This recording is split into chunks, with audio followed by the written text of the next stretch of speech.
Hello there, everybody. I hope this finds you safe and well and in full prep. I know there are several people who follow me that don't even bother looking at the schedules until the Sunday when it's all done. Everything's out there. But San Diego Comic-Con have been rattling out those on a daily basis, of course. There is the one panel on the Wednesday. We're going to be talking about the fact that, preview night is definitely going to be, as the gods intended, a cold open for the convention. We got Toby who's joining us. Now, he turned around and messaged me, and I completely forgot to message him back. Apparently, he says he's downtown, or he's going to be heading downtown. Is that the case? You have to let me know, Toby. That'd be great if we could kind of see what's happening out and about. But yes, we are 10 days to go, which means if you are if you are a supporter, that's great. If you're a regular viewer, if you are a first timer, perhaps this is the first time. Maybe this is where you're just kind of getting your head around Comic-Con, and now with 10 days to go, things are getting really real, really real. Then hopefully we'll help you out and get you going on. Let's have a look at some comments. Danbury, you find a crate to bring all your stuff back with. I can see me buying another bag. It's going to be big. Good morning from Colorado Springs. Hello, Michael P. How the devil are you? Afternoon, Leonard. Are you still in that there London for LFCC? I didn't go to LFCC, and from the sounds of things, that was possibly a good thing. If you went to LFCC, if you are joining us, I know that we may have some people joining us from the UK attendees group. If that's the case, if you went to LFCC, let us know, because heaven knows the reports that are coming on social media about LFCC are not great. But we're going to get into that as well. Veronica Nunes as well. Good morning from Los Angeles. Andrew Dickinson. That'll be a quick run around the floor after picking up Thursday wristbands, then up to the drinking session. We'll go with that. That's Rita B. Hello, everyone. Yeah, we'll dive into hellos and everything in a minute. We'll kind of dive in. But yes, everybody, 10 days to go. Oh, my word. We're going to be talking about the schedules. We're going to talk about the big rooms, things you can see. And hopefully while we're on air, in fact, right about now, we may be even getting Sunday schedules, and we'll be looking at those pretty much live.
It's almost here.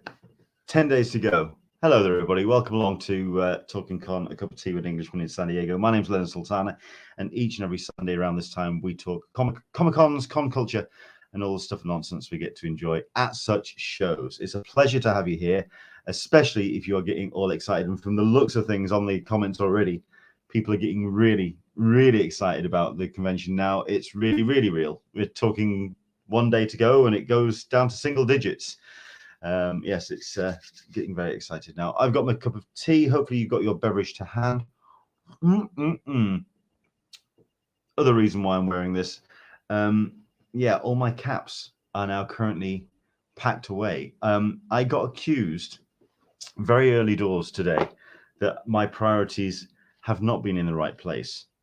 I mean, is it me or is the picture a bit pixelated?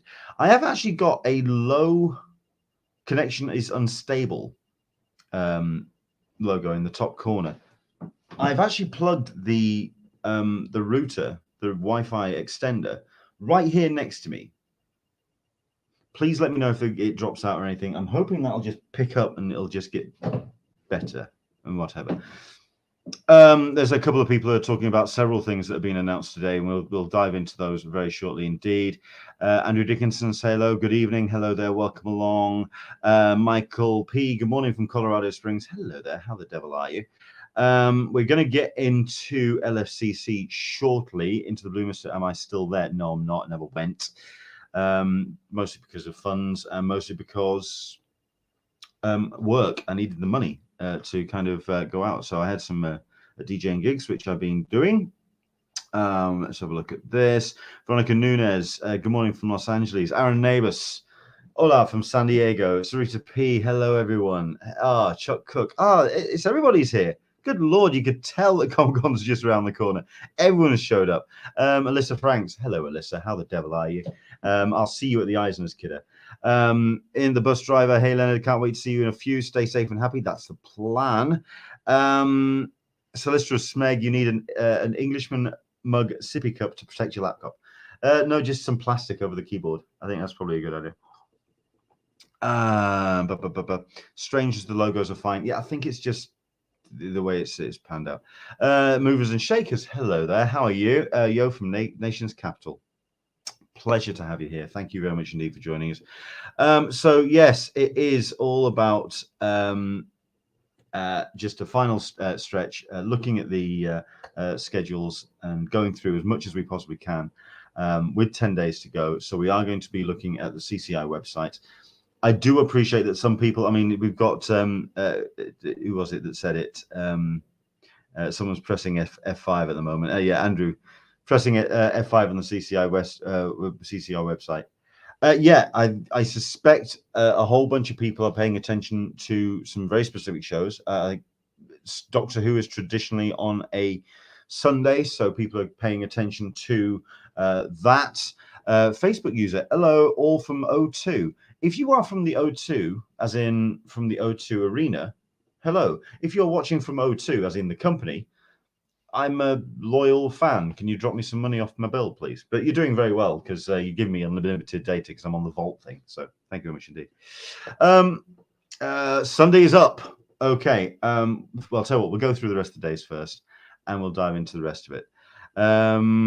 So yeah, let's go into it. Let's just dive in because it has been a very busy week with everybody poring over the schedules. Of course, if you've got your own thoughts about things that you are wanting to check out, do let us know. But we're going to go through the main rooms, but then we're going to go through and see, certainly for myself, those hidden gems, as we often do. Into the Blue Mist, your image freezes every now and then, but audio is all good. I genuinely think it's the audio the internet connection. But if the audio is good, if you can hear me, please do let me know if it freezes altogether. And we'll, I don't know what to do. I'll just hit it. No Doctor Who in Hall H. Okay. Are we getting Doctor Who at all? We're gonna have a quick look. Someone's gonna have to search. But tell you what, let's go one at a time. Let's actually kind of check it all out as we go, because we're like I say, it's been a busy week. Thursday for Thursday, Friday for Friday, Saturday for Saturday, and Sunday, of course, for Sunday. Now the thing about that is something that you may have noticed. Well, two things you can kind of take away from the schedules. Number one, this Event-NE portal ain't great.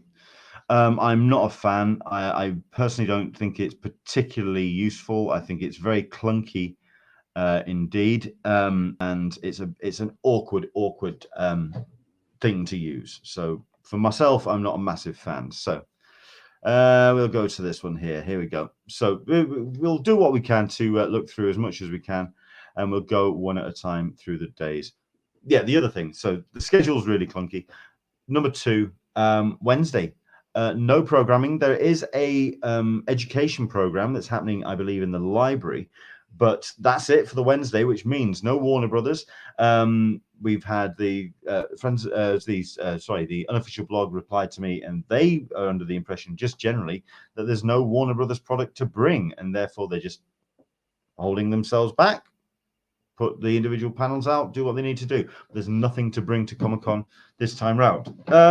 Yes, I also put forward as well that there may be that thing about maybe the way that it's organized with all conventions and the convention center is it a case of you hire the building en masse, or do you piecemeal it? And therefore you can save money by not hiring that room. If you don't open up Ballroom 20, you don't have to staff it, you don't have to maintain it, you don't have to clean it afterwards, you don't have to get AV in there, and you can save money by not hosting anything in in a room. And if anything we talked about last week, San Diego Comic-Con has taken a serious financial hit. The war chest has been drained quite substantially over the last 2 years, and with the cutbacks that they've implemented, which we've seen, we're not going to be getting a full souvenir guide printed. We're not going to be getting the daily updates, the daily newsletter printed. It's all going digital. We're also having no child services, which usually exists upstairs at the back corridor above Hall H. We're not getting any of that. So they really are paring things down in an attempt to kind of bolster those that savings and try and get things going. Let's have a look at this. We've got ourselves no Ballroom 20. Well, no, we don't usually have Ballroom 20 on a Sunday anyway. But there we go. We need someone to export to Excel. You better believe it. No one is a fan of this. Wait till the app works. Yeah, I can understand that. We are doing a lifeline that can be copy pasted into Excel. Correct. So that's probably the best thing to do. Let's have a look at this. Into the Blue Mist. I was very excited to find the Rocketeer with the cover artwork for the convention guide, and then all set to Badger Friends for bringing one back, only to find one that the guide is digital only. Yeah, it's just horrific that that's happening, because I would have loved to have had a Rocketeer souvenir guide. I may just have to find somewhere and print it off. But that's when it all gets revealed and released. So let's go through the schedule. Let's do the Thursday first, and let's do the big rooms. Let's do a quick reminder of the numbers for the rooms, because I do believe they're going to just sell these out. Oh, they're going to open these up in full. So Hall H, 6,500 people. Ballroom 20, 4,800. 4,800. Indigo Ballroom 2,663. 6BCF at 2,160, and room 6A at 1040. That's the kind of the big rooms of the guides. Let's have a look at this. Yes, Aaron, I'm going to be jumping into yours because you are moderating a panel. We'll let you know. There's a program with no title, 11 a.m. to 12 p.m. On the Sunday schedule. Okay. We'll dive into it. We'll see what happens. So here we go. Let's have a look for the Thursday. And this is we'll do the big room first. We'll do Hall H, and we'll see how that is going to be looking for the Thursday opening day for the con. Let's see what programming they've got in. They've got 4 panels that are taking place on that particular day. Opens up at 12. Dungeons and Dragons: Honor Among Thieves. Paramount Pictures and E1 bringing a panel discussion and footage presentation with the cast and filmmakers. That's the new film from them, which they're going to be putting full out. Teen Wolf the movie. Series creator and showrunner Jeff Davis, Teen Wolf the movie cast members preview the upcoming Paramount Plus film while taking a look back at the iconic series that started it all off. I think the missus will be interested. She's a Teen Wolf fan, but getting her into Hall H is a whole other ballgame. Masters of the Universe, 40 years. Kevin Smith is doing 2 panels back-to-back in Hall H. He is definitely a busy boy when it comes to Comic-Con this year. He's always been a firm supporter of the convention, of course, but they are going all in on Kevin because he's got 2 panels here. He's going to be on stage from 3 through till 5:30 because we've got Kevin Smith interviewing some of the greats from Master Universe history, including talent creators from each era spanning toys, film, TV, and publishing. Hear why Master Universe has been a pop culture sensation for 4 decades and get a sneak peek of what's to come. He's obviously going to be a little bit on the back foot about the reception of Master Universe Revelations, but I think the general consensus is it's a hit. So that's 3 till 4, and then for an hour and a half, we have ourselves William Shatner on stage with Kevin Smith, also going to be talking about the new project, the Legion M documentary that's coming up, an up close and intimate exploration of Shatner's personal journey over his 9 decades on and off Earth. You see, they missed a trick there. 9 decades on and off Earth. So there we go. Kevin and Bill joined by Philippe, Alexandre Philippe, the documentary maker, Jeff Anderson and David Baxter from Legion M, and producer Kerry Deegan-Roy of Exhibit A Pictures. Yeah, that's going to be a big panel. Well, it's an hour and a half. So yeah, Kevin's going to be going all in on that. But yeah, 5.5 hours in Hall H for the Thursday. And that's what you're getting in Hall H. It's a nice, soft way of getting into the vibe of San Diego if you are going to be into Hall H, because heaven knows it's going to get busier a little bit further on down the line. Okay, so that's Hall H. Let's go for the next big one, which was, of course, Ballroom 20. Let's see what they've got in offer. That's all going to kick off at 12:45. Nathan Fillion and Nisi Nash-Betts talking about the Rookie and the Rookie Feds, the offshoot that's going to be on its way, with Alex C. Hawkey, executive producers, and Terence Paul Winter as well, moderated by Damien Holbrook. That's going to be a bit. That's going to be a biggish show. But you're going to have to let me know in the States how the Rookie is received, because over here it's kind of been shunted onto a channel called Channel 5 or 5 here in the UK, and it's not getting a groundswell of interest. I'm stunned that it was still running when I found out it was going on to a future season. So there we go. Ship It Show Live, Tara Strong and Greg Sipes, the voices of Raven and Beast Boy for nearly 2 decades in Teen Titans and Teen Titans Go, bringing their popular podcast to the Ballroom 20 stage. That's going to be quite popular, if anything, for Tara Strong, but still nicely easing into things. Yeah, I mean, just generally the panels are kind of easing into it. I think 1 o'clock is when things start picking up. Rose McIver and a raft of cast members joining us for the new fan favorite series, Ghosts. Following Samantha and Jay, a couple who learn that their new dream house inhabited by ghosts that only Samantha can see and hear. Yeah, a bunch of names you may or may not know. They've been kind of are doing a fair round when it comes to the kind of big parts of television, but they've got themselves a nice show, and yeah, it's from what I have seen, it's very impressive indeed. It's a very funny, it's a very cool show. That's Ghosts. That's from 1 till 2. Once again, though, still not a massive headliner. National Treasure, Edge of History. This show is coming to Disney Plus. It's following on, of course, the Nicolas Cage franchise. Nicolas not involved. We've got ourselves a new young breed that's going to be taking on the series.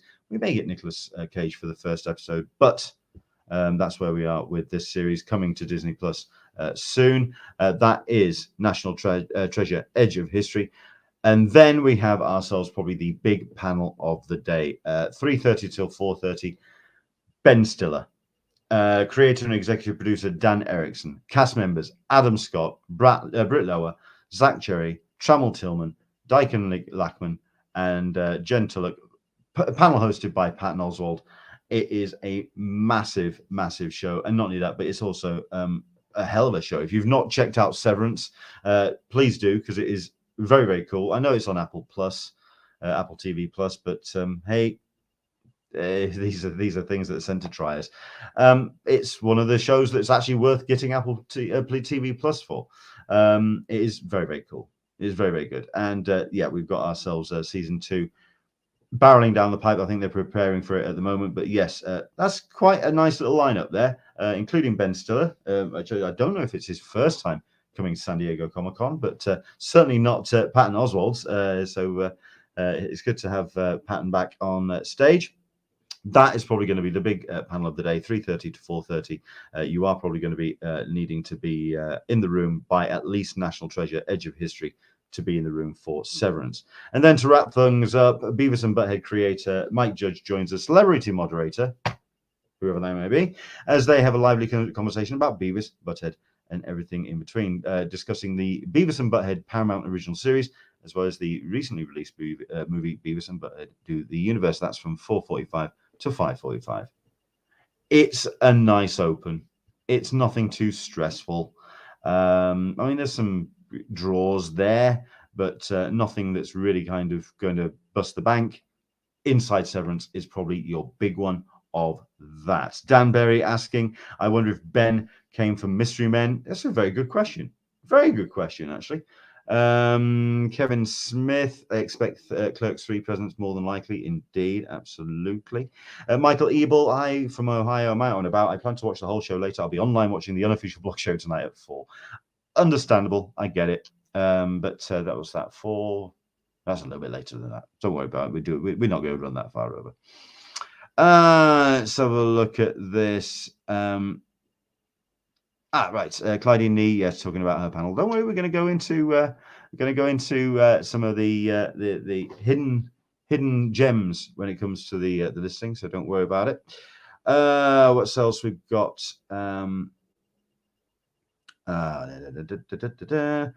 Okay, so far so good. Anything else? Anything that jumps out at you? Do let us know if that kind of catches your attention.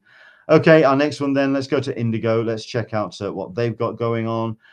Again, we've had Hall H and Ballroom 20 nicely easing into it. Let's see what Indigo have got going. We have ourselves big panel to start. It's always a popular panel, and it's the first one out of the gate. And it's a panel I will probably do my best to be in the room for, because it is something that appeals to me. It is the 8th musical Anatomy of a Superhero film and TV composer panel, which sounds appealing already straight out the gate. You know, the way that the soundtrack of a series really shapes the tone and tenor of a program. But then you see who's actually involved in the panel. You've got Ludwig Göransson, Black Panther, Natalie Holt from Batgirl and Loki, Naomi Melumad from Thor: Love and Thunder, Christoph Beck from Shazam and everything else, Amy Doherty from She-Hulk Attorney at Law, and moderator Michael Giacchino. Yeah, it's that's a lineup and a half. Although I would like to know who actually typed in Spider-Man without the hyphen. Spider-Man, Mr. Spider-Man there, and No Way Home.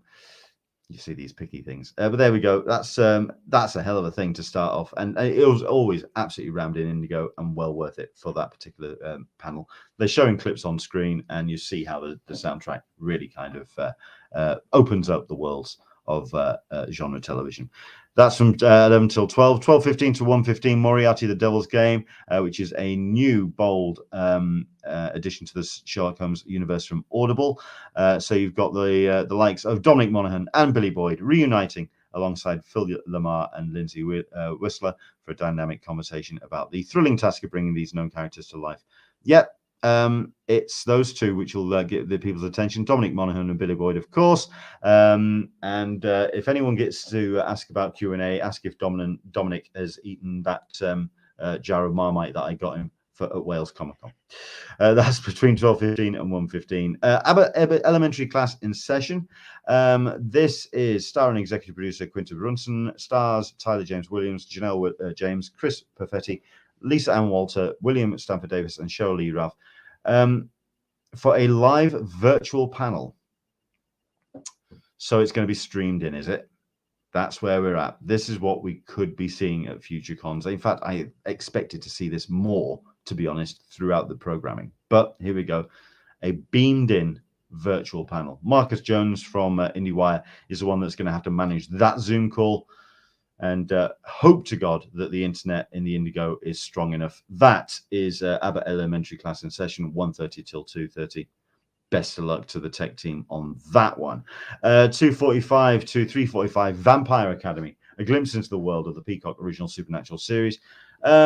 Great names from the likes of the originals. You've got yourself some great cast members in there, including CC Stringer, who I'm a huge fan of, and Kieran Moore as well. All of them diving in to talk about this new series.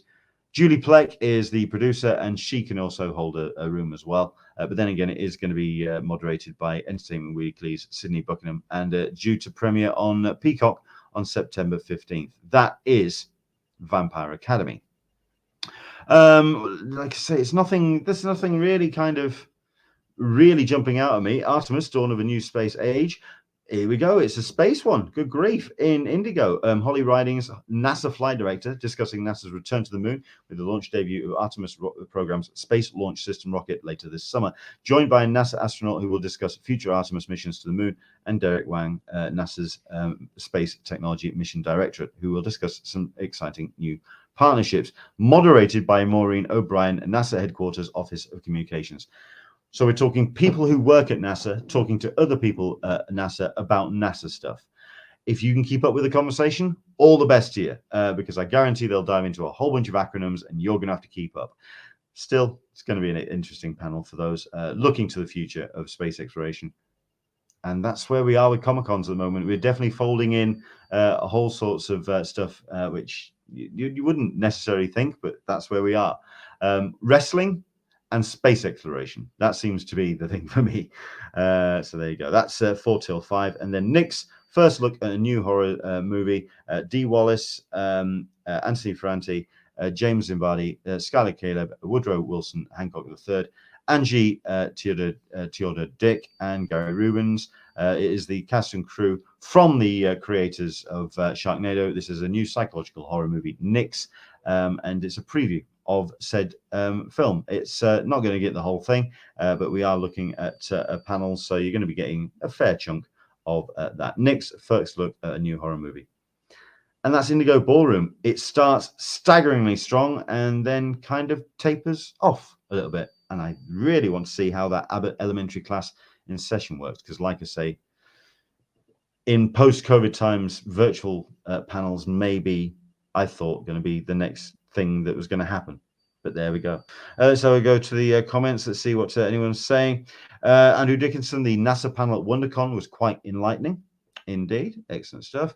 Andrew Dickinson, I wonder if Merry and Pippin will go to the Rings of Power panel. I don't think they will. I think they'll stay well away, if anything, because Amazon will want that show to stand on its own. So we'll see who it goes.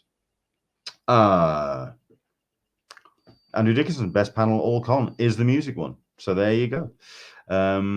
Clydie Nee, I worked with Kevin Smith on Mallrats and Chasing Amy. All the artwork was colored by my former studio in color. Had to color Buttman, Ben Affleck.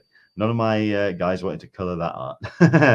Excellent stuff. And Clydie Nee, I am going to talk about the Space Surveillance Telescope and UFOs, how they are hiding things about us. Yeah, like I say, she's got her own panel on the way. We'll talk about that shortly. Like I say, Indigo starts strong and then kind of tapers off. We'll see if it holds the attention. But it's going to be, I think, for a lot of these rooms so far, there may be the opportunity to kind of walk in and walk out. So we'll see how it goes. Let's have a look at this. Chuck at the moment is saying to Leanne D, because Leanne unfortunately won't be joining us. You'll be very missed. Of course she is. And of course, we have ourselves Toby Tolentino, who's downtown finding parking. Will interrupt as soon as he kind of sends us a message, and I'll drop him the invite to the whole shebang, so he can come and join us, and we can see what things are looking like downstairs, downtown. However, we've got lots to talk about, so let's just let's dive in. So let's just get that and do this. Okay, so let's go to the next big one, of course, which is room 6BF. See what they've got going on. Like I say, Thursday at the moment, it's looking very subdued to get started. Here we go, though. It starts strong with dispatches from Middle-earth. The Rings of Power are coming. This is coming from the One Ring, so we're talking about what they've got coming. So it's the largest online Tolkien community, the onering.net, talking about all new details from everything from the anniversary celebrations of Lord of the Rings from Peter Jackson to the Rings of Power from Amazon, of course. They're going to dive in and talk about how the fandom's doing. If it's one fandom that still manages to plod along without getting into too much hot water, the Lord of the Rings bunch. Yeah, if this was a Star Wars fandom panel, that would be a whole different ballgame. But that's where we are. It is the first panel of the day, Dispatches from Middle-earth. It's a bit of an overview of the onering.net. 11:45 to 12:45. Miraculous Ladybug has been cancelled, which is a shame because that was a lot of people were getting excited about that, but that's been knocked on the head. Nothing rescheduled into that spot just yet. But watch this space. You never know what might come up. We have ourselves Nickelodeon's Rugrats. The babies are back. We've got ourselves original voice talent and also some new voices as well. But you've got the likes of E.G. Daly, Cheryl Chase, and Charlotte Chung, all coming along with the executive producer, Casey Miro, talking about this new series. Oh, sorry, this is a new series coming to Paramount Plus. As long as they keep the art style, I think nobody's going to be too concerned.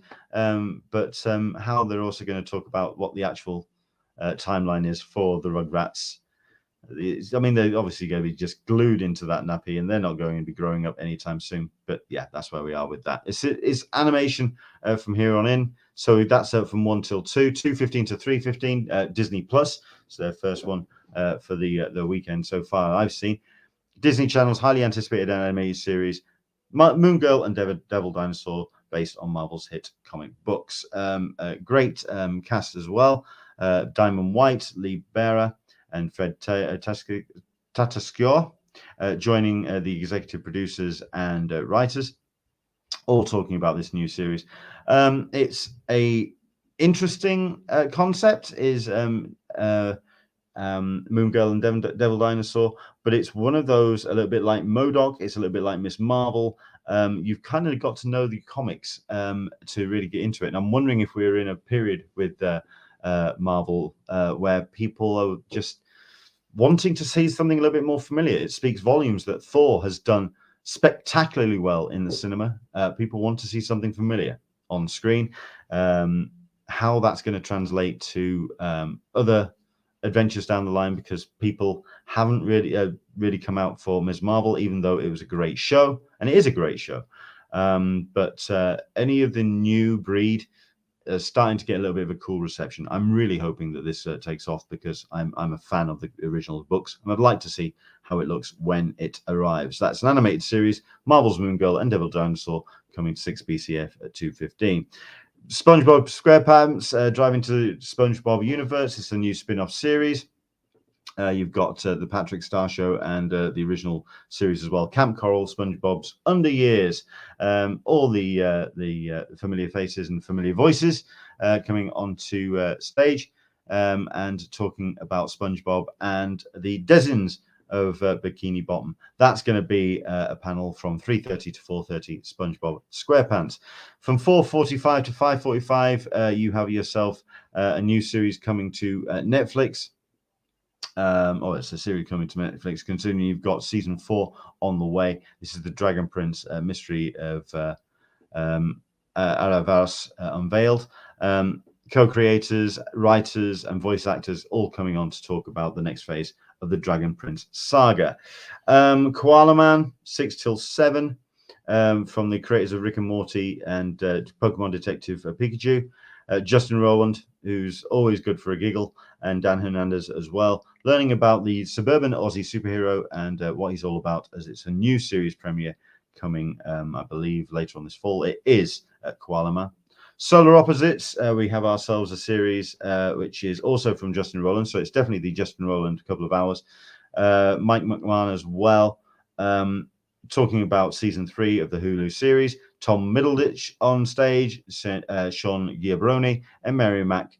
Thomas Middleditch is always worth the price of admission. You get the chance to get in for that. And then we've got ourselves a fan-based panel at the end. Gaming icon and social media superstar Carl Jacobs shares his top tips for fostering an online community, how he's diversified his career, and reveals secrets about an upcoming comic book series in a special live one-on-one conversation moderated by To Be Announced. See who's found lurking around town to kind of moderate that. It ain't me. Carl Jacobs, that is building community through gaming. It's okay. You think you're going to be able to walk into each and every one of those, to be honest. Marvel's Moon Girl and Devil Dinosaur is probably the big draw, if not Rugrats. Yeah, that's room 6BF. And last but not least, let's go to room 6A. If there's any other rooms that anyone wants to check out, let me know, and we'll have a quick look through. But this is, like I say, the Thursday.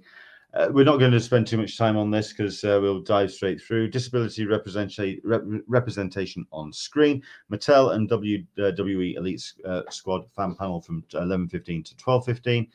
Gundam, The Witch from Mercury from 12:30 to 1:30. 1:45 to 2:45 Crunchyroll Industry panel. 3 o'clock till 4, a look inside making of Gotham Knights video game. We've got a Wheel of Time Origins from 4:15 to 5:15. And then we have ourselves from 5:30 to 6:30. You have Paul S. Simon, who is the author of a book about the film, and acclaimed illustrator William Stout, who is a legend, talking about the Conan the Barbarian film from 1982. None of the cast or crew, so Arnold Schwarzenegger is not going to be showing up for this, yeah, that could be an interesting panel. 6:45 to 7:45, you've got the crew from Attack of the Show returning to SDCC. Who Let Us In is the panel, and then at the end, as always, we have ourselves the return of the 25th annual San Diego Comic-Con Superhero Kung Fu Extravaganza, talking about everything that has been happening in the world of Asian action movies. And yeah, they're going to be doing that throughout the course of a session lasting an hour and a half. That's what we usually expect. 8:30 till 10:30.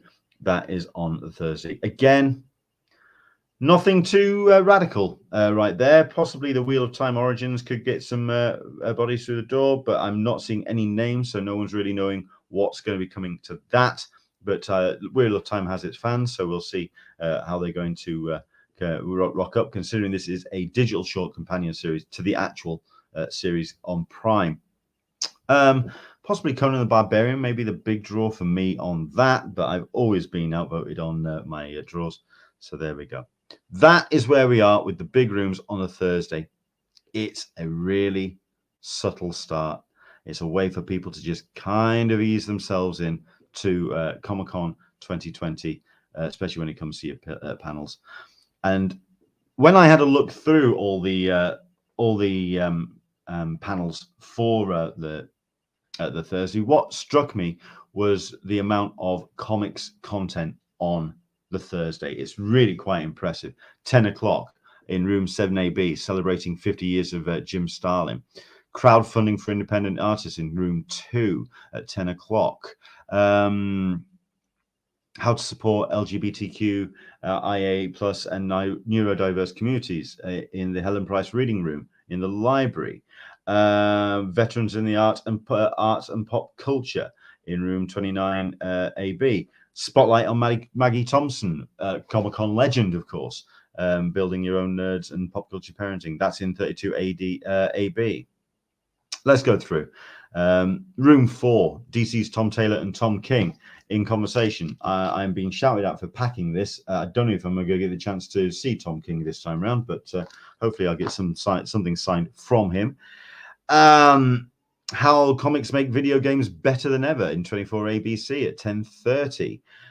Like I say, it's just the comics is really, really impressive. Future indies you must see. Spotlight on Sophie Yano. Star Trek, where no comic book has gone before. The Forgotten Trio. At last, a Letters, Colors, and Inkers panel in room 9. Let's see, we've got Jessica Zhang and Dave Lampierre. Great talents, and bestseller. So I don't really know Beth's work. Sotelo. Clydine, are you aware of Beth? Let us know what you think of them. It does talk about and veteran inkers. So we've got some other bodies that are going to be on that panel. That's rather cool.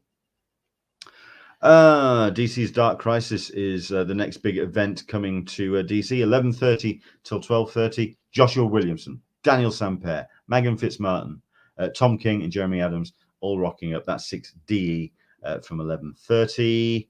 Let's see what else we've got. Spotlight of Cecil Castellucci. Great talent. Right. This hurts. This hurts. 12 o'clock in room 25 ABC, a conversation with best-selling creator Scotty Young.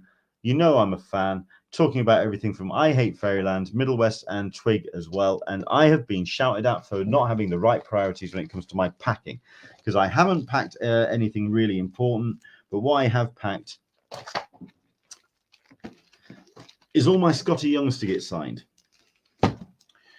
Don't shout at me, Caroline, because I'm a Scotty Young fan, and it's not even a remote. It's not even scratching the surface of what I want to get signed. Priorities, right? But here's the killer. I ain't going to be able to attend it, and I'll explain why in a second. But that is going to be Scotty Young, 25 ABC at 12 o'clock. CBLDF, the Comic Book Legal Defense Fund, defending comics today in room 11. Comic Collecting A to Z in room 28DE, Comic Con Museum 32AB, Diversity in Comics, Multimodal Media and Comics. It's just rattling on and on. It's just an amazing setup for comics within this. And anyone who turns around and says that they don't celebrate comics at Comic Con is just deluding themselves. Room 4, the Universal Cinematic Influence of Jack Kirby. Room 60E, Spotlight on Jim Lee. Which is another one that I'm gutted I'm going to be missing. Where's the other one? You've got there's the other one. Spotlight on Jock. Will Dennis as well. He's going to be in the room talking about this. Will Dennis and Jock, two of my favorite people, going to be in the room talking about Jock's work from 1 till 2 in room 23 ABC, and I'm going to be missing it. I'm absolutely gutted. I'm going to be missing these. And like I say, you've got Comics Art Conference as well at 26 ABC. You've got all of these amazing panels on the way. But as we start getting towards 2 o'clock, here we go. Comics and the work-life balance, how to draw manga, Doctor Who comics panel. I was asked to host this. They haven't got a panelist, the panel host who's announced who's going to do it, but Dan Slott and Jodie Hauser on stage talking about Titan Comics, Doctor Who comics. I was asked to host that. The thing is, if I go a little bit further down, Scott Snyder's Dark Spaces, more IDW original series. Stan Lee at 100, room 29AB. Early SDCC, El Cortez Hoteliers. I bloody stayed there, and I want to go to this thing. At 2 o'clock. In the Omni Grand Ballroom. Now, let's just dial it back a little bit. The Omni Grand Ballroom, this is the first time I know of that they are going to be doing panels in the Omni. Fantastic. They're opening it up, but I'd like to see what they're going to do with that space and what they've got in that room. They've got some great panels. I'm not biased. Let's have a look at this. Sorry, I'm just having a quick look at this.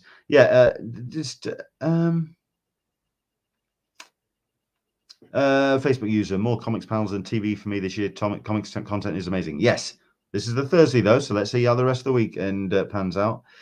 Dan Berry, I've seen Beth at lots of SoCal shows. Clyde Nee, we both worked at Wildstorm for Jim Lee. He's incredibly talented. Yes. Oh, Clyde Nee, thank you for this. It's a huge space, the Omni Ballroom. No pressure then, because, you may notice right there, 2 o'clock till 3, The Age of Miracle Man. Miracle Man, a series that stands alone in the world of comics, an integral part of the lexicon from inception, untouched in terms of its impact, techniques, and mythos. But why?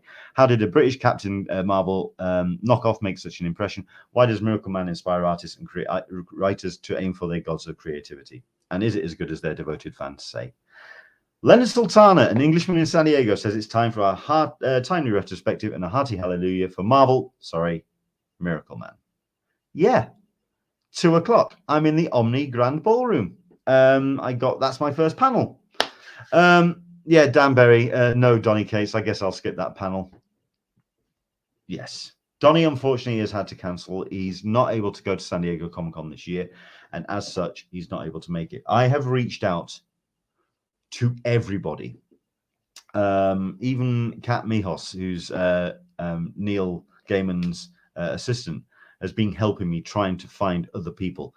Neil Gaiman will be not showing up at this panel, just to let you know, just to temper any kind of thoughts about that thing. Yeah, that he will not be showing up at my panel. Okay, but even if it's just me pointing at a page of Marvel Man for 45 minutes, that's what we're going to be doing.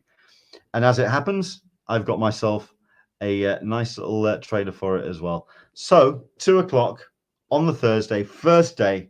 If you happen to find yourself near the Omni, yeah, you can see me on stage doing this.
So there you go. That's a little bit of a trailer I've done.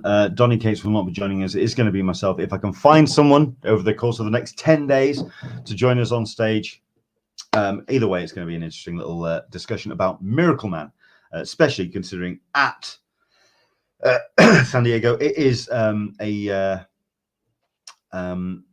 it's an interesting book in much the same way as the Sentry is an interesting superhero. But this is a superhero who isn't a superhero anymore. He's an actual god.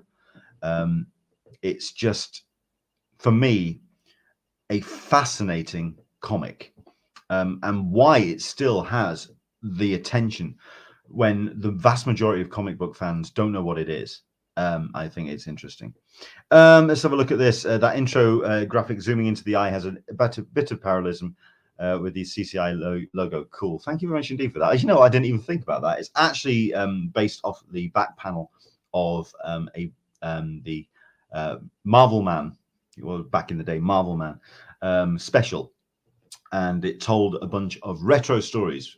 The history of Marvel Man is that he was a comic, like I say, Captain Marvel knockoff, created back in the 1950s to temper the sales for British audiences. So it was a British created superhero in an attempt to kind of capitalize on these new superheroes that were making the rounds.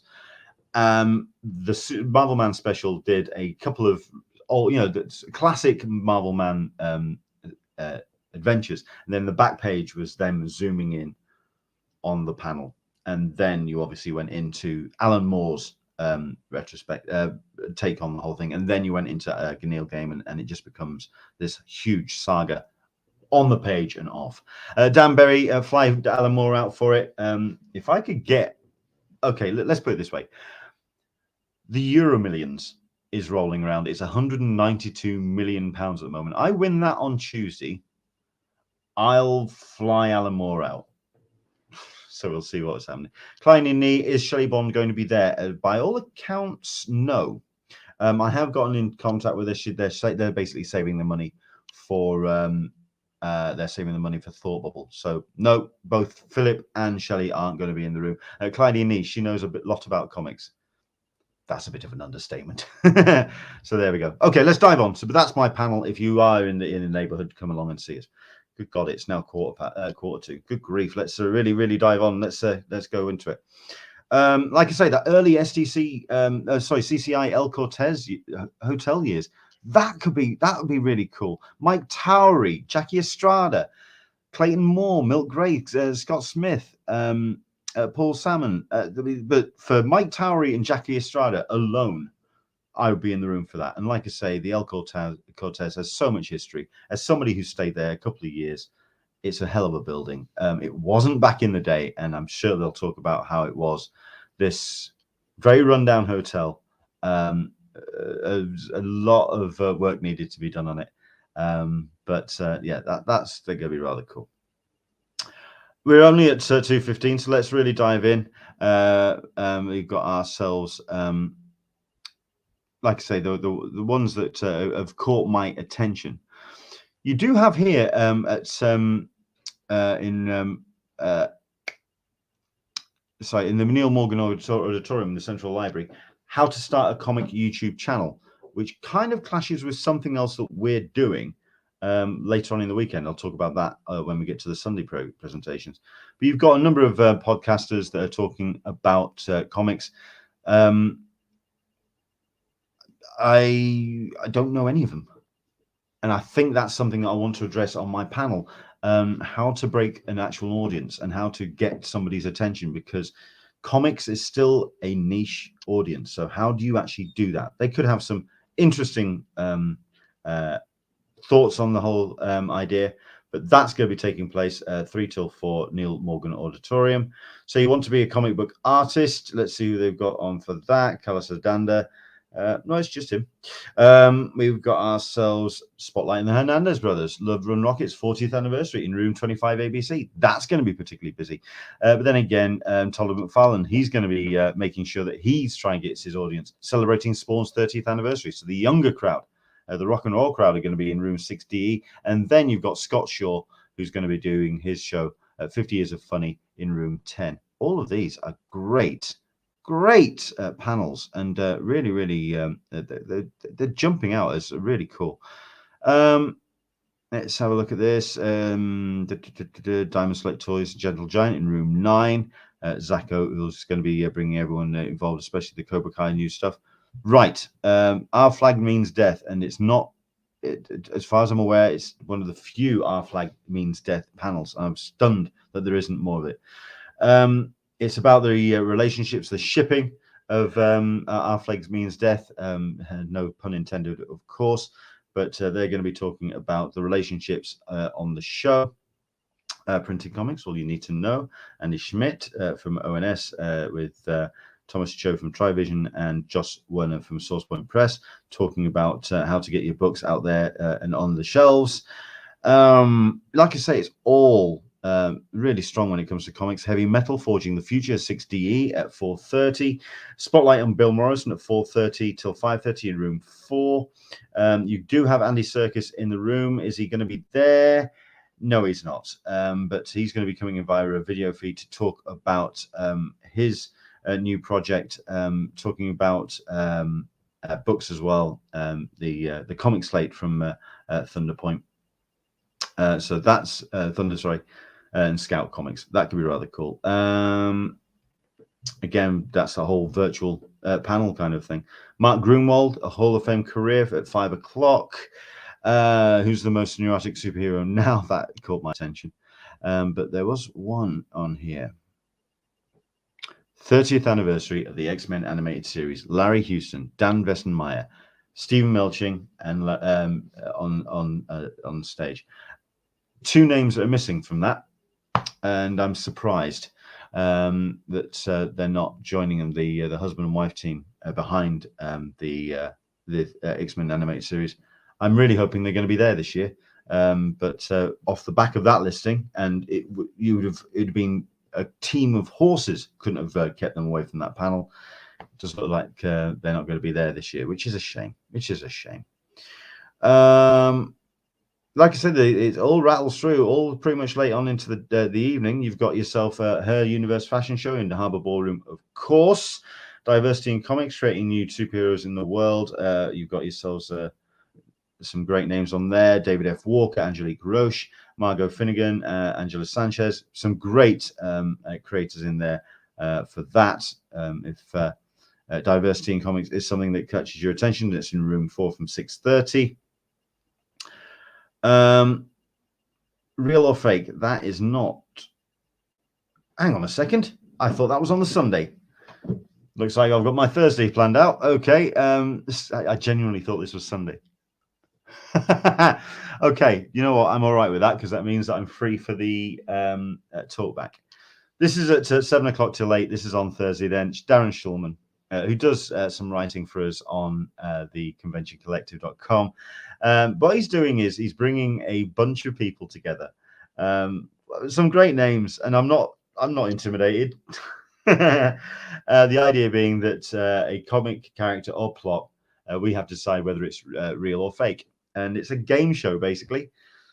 I'm quite competitive in nature when the blood's up. And considering you've got the likes of Sean Kirkham, Terry Mayo, Don Nugent, Chrissy Shin, Alana Tweedy, also for the Convention Collective, and Fawaz Hassat, and myself, attendees who play along using Twitter will have the chance to win a Funko Pop. Woo! What do we win? So there we go. That is going to be an interesting panel. And like I say, I'm really looking forward to it. I genuinely thought it was on the Sunday, though. Grand 10 and 11, that's in the Marriott Marquee. Do join us from 7 o'clock on that one. Comic Creator Connection on Thursday. Some great names involved in that, just to pull people together when it comes to comic creators. Yeah, and it just keeps going. There's some amazing talent, and this is, like I say, how it's shaping up for the Thursday. So that's how your day one starts, and very impressive indeed. And that's an hour. Good Lord, we are really cracking on. Let's have a look at this. Danbury. I've got all the panelists. I'm surprised that the Laywalls aren't going to be at that panel too. Indeed, I'm really hoping they're okay. Julia and Eric are listed at another X-Men panel, so they are there. So interesting. Clydie Nee, I was at 2 of the El Cortez show, and I attended 1978 SDCC, and then started volunteering in 1979. Toby is ready whenever you are with the link. So tell you what, I'm going to copy this. I'll invite him in. We'll take a bit of a break, and we'll have a look around downtown. How's that? So let me just jump in on Messenger, send him a link, and yeah, we'll see a bit of downtown, shall we? Why the hell not? Any panels that have caught your attention there? Then I did kind of throw 1 or 2 of it your way, but it's if you were there for pop culture, you would say that that's a relatively weak Thursday, but I personally think it's really strong for comics and for other fandoms and for kind of getting around and exploring new stuff and seeing what else is actually happening. And it's not just about the TV shows and whatever. It's really cool. It's a great for me, it's a great lineup for the first day. I think that's amazing. So there we go. Yeah, got more clashes Thursday than any other day. I get it. I mean, like I say, I've got my panel. I can't do Jock. I can't do Scotty Young, and I'm gutted. Absolutely gutted. Andrew Dickinson, I'm attending 1 panel on Thursday. Rest of the time, I line up for Fat Man Beyond. Understandable. I know you're a massive Kevin Smith fan, and I would totally understand that you're going to be putting your priorities for that on the Thursday. I get it. Let's see what else. Shall we dive in with Thursday, with Friday? I think we shall. We'll dive in with Friday, and Toby will join us shortly. Okay, let's get ourselves back up. This is, can I just say, the clunkiest interface I've ever used. It's so awkward. I don't know what to say. It really is just such a really difficult way to get around, but there we go. All right, Friday. Again, let's start with the big room, and let's go. So let's deal with some of the big rooms. Hall H, of course. Let's go for Hall H, and it starts strong and doesn't ease up. This is going to be a packed room pretty much from the word go, and it ain't going to ease up. You are going to be part, if you are wanting to get in this room, especially for Lord of the Rings, especially for Walking Dead, especially for Keanu Reeves, you're going to be camping. I would say that you may be able to rock up around 2, 3 o'clock in the morning and get in, but you'll be at the very, very back of the room if you do. You'll be looking at TV screens or video screens. It starts at 10:30. The Lord of the Rings, Ring of Power. We know about this panel. Look at the names. It's going to be huge. It's an hour and a half looking at this series. Amazon Prime have spent millions on this thing, and they are going all out. You are going to be seeing a lot of the Lord of the Rings, Rings of Power around San Diego Comic-Con this weekend, or the weekend of San Diego Comic-Con, and it starts right there on the panels, 10:30 in Hall H. Tales of the Walking Dead is the new series universe. We're talking a new anthology series, unique stories, as it kind of like acts as a palate cleanser for 1:30 till 2:30. It wouldn't have been San Diego Comic-Con without The Walking Dead. Whether they're going to be in the room is a whole other ballgame. How many people are going to be there? Who's going to be showing up for this retrospective? Talking about the remaining episodes of the series. Who knows? Fans, however, will get to see the upcoming final episodes. That's between 1:30 and 2:30. Then at 3 till 4, Keanu Reeves comes to Comic-Con, and it's broken records with its fundraising to get it made, published by Boom Studios. But you have a whole bunch of representatives from Boom. Thank you very much indeed. Matt Kint, who's the writer of the series and co-creator and the man behind it, Keanu Reeves, on stage. He's going to be obviously the big draw, and it's going to be quite a busy room for that indeed. Then you've got the fandoms coming out for Dragon Ball Super. Prior to the theatrical release, you're going to be having cast and crew talking about the new Dragon Ball Super superhero, and it's the first 20 minutes as well. And then at the end, and it doesn't have any names, directors on directing. Let's see who we've got. Oh no, we do have two now. We've got Tim Miller from Deadpool, Andrew Stanton from Finding Nemo, Wally and John Carter, very talented bloke, and Chad Zeliski, director of the John Wick franchise, talking to Stephen Weintraub. That's an hour's panel. A little bit in-house and a little bit inside baseball, but it's going to be quite the popular panel. That's in Hall H between 6 and 7. It starts with Lord of the Rings, though, and that's when it's going to be busy. Lord of the Rings, Walking Dead, Berserker, and yeah, that's where you're going to get a hell of a lot of people excited for that. Let's see what people are saying about this. Yeah, it's $1 billion, actually. You're absolutely right. It's absolutely... yeah, there's so much money involved on this. Let's have a look at this. Don't worry, Toby, we're with you. Bear with me, mate. Bear with me. Let's have a look at this. Yeah, we're talking about the interface for the schedule. It ain't great, but there we go. Let's take a little bit of a time out then, a little bit of a breather, and let's dive into a little bit of a walk around. Downtown, we have ourselves Toby, who's always on our comments, but he's not on our comments today because right now he's walking around downtown. I see the convention center. Yep. How you doing, Squire? I'm doing great, sir. How you doing? I'm doing fine, and I'm going to go full screen with you right now because I want to see that. I want to see that lovely face. Okay. Of course. So, but then I want to see what you're looking at. all right. Let me turn the camera around. Okay. Oops. Let me turn the camera around here and see how I can do this. Yeah. Okay. Okay. Take myself a little bit slow. Back. The tin fish. Okay. Might as well enjoy it while we can. Tin fish there. Oh, here's no pressure for you there, Leonard. That's the Omni. Oh, right there. Fourth floor, dude. Fourth floor. I know. Yeah, somewhere around there. Thanks for that. And then you got the Hard Rock. Yes. There is the Esri convention going on down here. Oh, of course. Yes. Esri's going on right now, this weekend.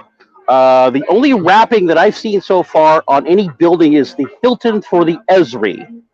Now, okay. That's building-wise. However, sightings for wrappings, trolley. Speaking of which, there's a trolley coming up here. Click Up is all over the place down here on the trolley. Now, I've seen 2 different Amazon Prime video movie shows wrapping around the trolleys. Something called Orc, something to deal with orcs. I don't know what that is. Another one for Paper Girls. Paper Girls is the new series based on the Image Comics book, and I'm very, very excited about it. Yep. I've also seen wrappings for the Abbott Elementary on the trolleys. Okay, so that show's got some backing then. All right. Okay. The buses, I believe I've seen a bus or 2 with Crunchyroll wrapped around the buses. Oh, man, they're spending some money. Okay. I do believe, and I'm not 100% sure, but I believe Sony bought Crunchyroll. Yes, they did. I could be wrong, but you know. Okay. No, they did. And then I just now, while waiting for you, waiting to get the link, I saw 2 vehicles roll by with Paws of Fury wrapped around them for the movie called Paws of Fury. That film is so weird. That film is so weird. So we got the conventions, and nothing up on the Marriott yet. And obviously, the Esri is not going to have any Comic-Con stuff until that convention's over with. True. Just for people who are watching this and don't know what Esri is a convention about the data collection, analysis, and implementation of mobile data information. In other words, whenever you log on to Google and it does a location search for you, this is what Esri deal with. It's, you know, the old phrase that information is power. How you use that information is money. And that is what Esri is all about. The amount of cash that Esri bring to the convention is insane. It's a massive, massive thing. Oh, yeah. I wouldn't be surprised if they had something to do with the increased mobile footprint that's in the convention center. I could be wrong, but I don't know. I wouldn't be surprised. Oh, yeah. I mean, they had something to do with it, or... Yeah, so Mr. Smeg saying, sounds incredibly boring. Oh, it's boring as hell, but those that are into it, it's tech heavy, man. It's really tech heavy. And like I say, it's Esri's GIS mapping software. So it's GPS. So that's what it is. So there we go. Nice to see the gas lamp shaping up nicely. Oh, yes, and there's the Sea-Hulk. So yeah, that's the only one I've seen so far. I haven't seen any others other than She-Hulk. All right, okay. That's interesting. So I mean, we talk about who spends money, and Marvel have done the banners for a fair number of years, but now it's Disney Plus's turn, and it kind of reinforces what I say about it's not about the big screen anymore. It's all about the streaming services. Yep. There's Lou and Mickey's for those who are looking for that good steak. Indeed. Coming up here on the right here is Mary Jane's. They have yet to turn into whatever they're going to be turning into. I'm just going to say, is this where they're doing their this Star Trek pop-up? No, that the 10-4 thing is I believe what you're talking about. Kristen's going to that, and I want to say it's further up the street, maybe over that way a little bit, but it's not here. Fair enough. I am going to put this up because it's just made me chuckle quite heavily. Dan Berry saying, what? No Alex Ross banners or trolley wraps? It's a private joke. It's a private joke. That one. Silly sod. Anyway, it's good to see some of the that not everywhere shut down because I've been hearing horror stories about how many restaurants have been shutting down in town. Horror stories. One of the couple things that I had when I'm talking about a couple of places along on 4th. So we're currently at the corner of 5th and I can't remember what the street across the street is here. One block up from the sign. It's interesting they've blocked that off. Well, is that going to stay blocked off for Sunday for Comic-Con, do you think? Yeah. This street here, they've been blocking this off for the most part during COVID. They did open it up a little bit, maybe a few months back. But the this street here, actually, let me go ahead and cross the street here real quick, and I'll show you the sign. They've got the street sign for. No, of course not. They got the street sign closing for Harbor for the event for Con. Yeah. I would imagine this street here and all the way down, probably another 2 blocks, will be closed off. I honestly don't know, but I would only expect cross streets. Oh, 5th and K is where we're at right now. 5th and K. So I would imagine crossing at K Street, but 5th Avenue going away from the convention center will be blocked off. Fair enough. Wow. I'm missing it, dude. You have no idea, man. I am looking forward to it. I fly in 3. I cannot wait. Yep. Oh boy. Okay. I mean, while we're in this area, and tell you what, I do want to get back to the schedule. So I mean, I don't want to hold you up or anything. No, go ahead. What has changed downtown? Would you say the most? What's the thing that's really kind of is going to be a bit of a shock to the system for those that haven't been for a while? There are a few places that used to be open and accessible to, or at least inviting Con in and people for Con in, like those who remember Joltin' Joe's. Yeah. That place has changed names and then has closed and has remained closed at least for the last, I want to say, at least a year or 2 before the pandemic, which is kind of sad. Is that video? I mean, I was looking forward to seeing that video game bar. That's further down the street. That's called the Coin Op. Yeah. Yeah, that's further down the street up 5th. As long as it's there. Oh, that's still there. That's still there. That'd be fair. What they've done with the outside, sort of like eating spaces, it looks rather cool. It's not. I mean, they've recognised that it's permanent. It's not going anywhere, and it opens up their restaurant and it gives them more space, and it works. I think it works. Oh yeah. This has been like this since the pandemic, or at least they allowed to do stuff after the pandemic has kind of subsided a little bit, maybe about a year ago, and then just not rolled it back. So there we go. Pretty much. That's really pretty much. I'm all right with that. Andrew Dickinson, apparently, you've just passed the table that Graham tried to get him drunk. So Graham's a bad influence. What can you say? Chuck Cook, Coin Op, it's great and still open. Excellent stuff indeed. Oh, if y'all remember this Dick's Last Resort, this has finally turned into a place called, I guess, Happy Does. The steakhouse next door it is now part of the same place. Okay.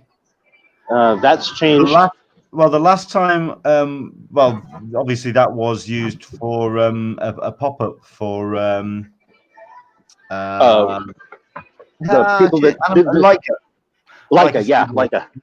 Leica Studios. It was an empty space. It wasn't being used, but now obviously that's all done. So there we go. Cool. Yeah, Leica's there for a while there. Obviously, they're not going to be able to use it this year. Looks a bit cheap. Yeah.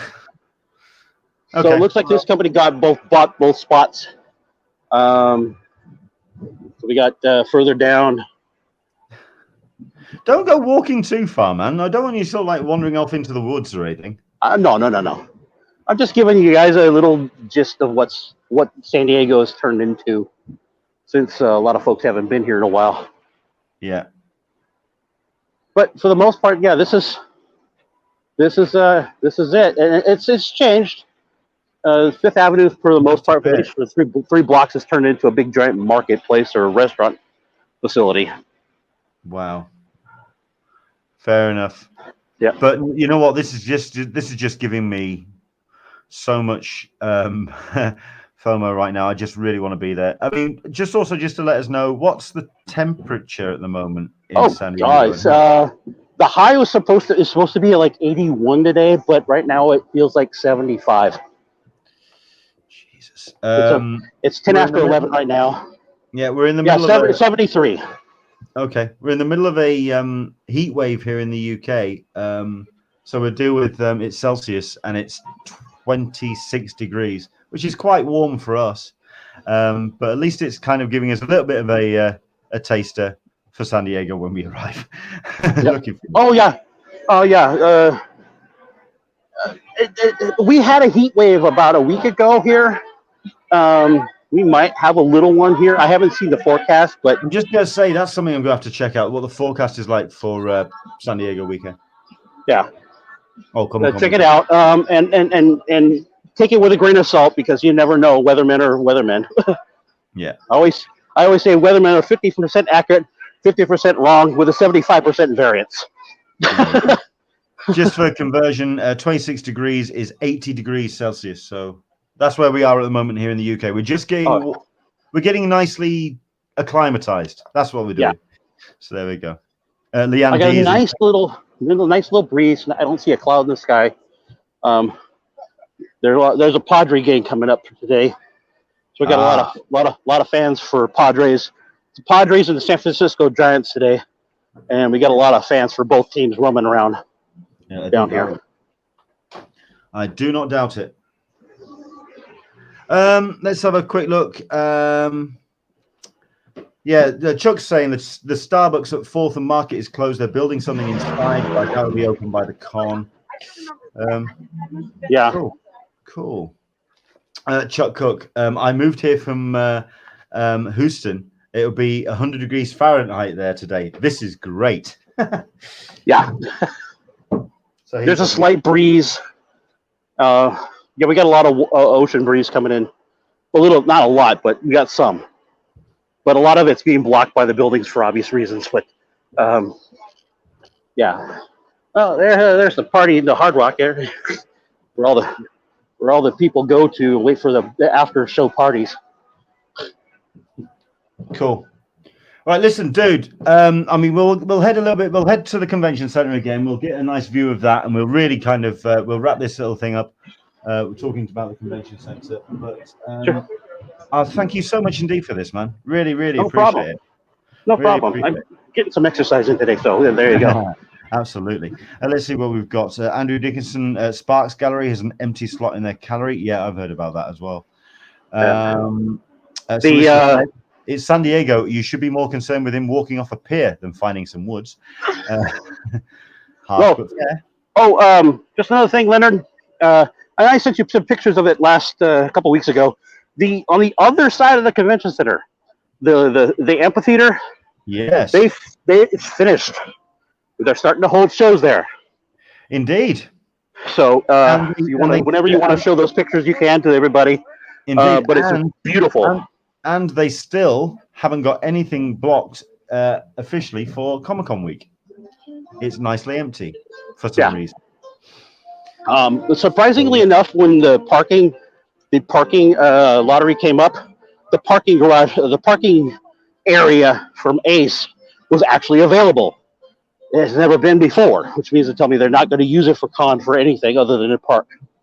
Okay. So don't expect too much of the background or behind the con. Maybe over by the Hilton like normal, but I'd imagine the stuff for I believe that boat that Kevin Smith usually puts back there is not going to be there.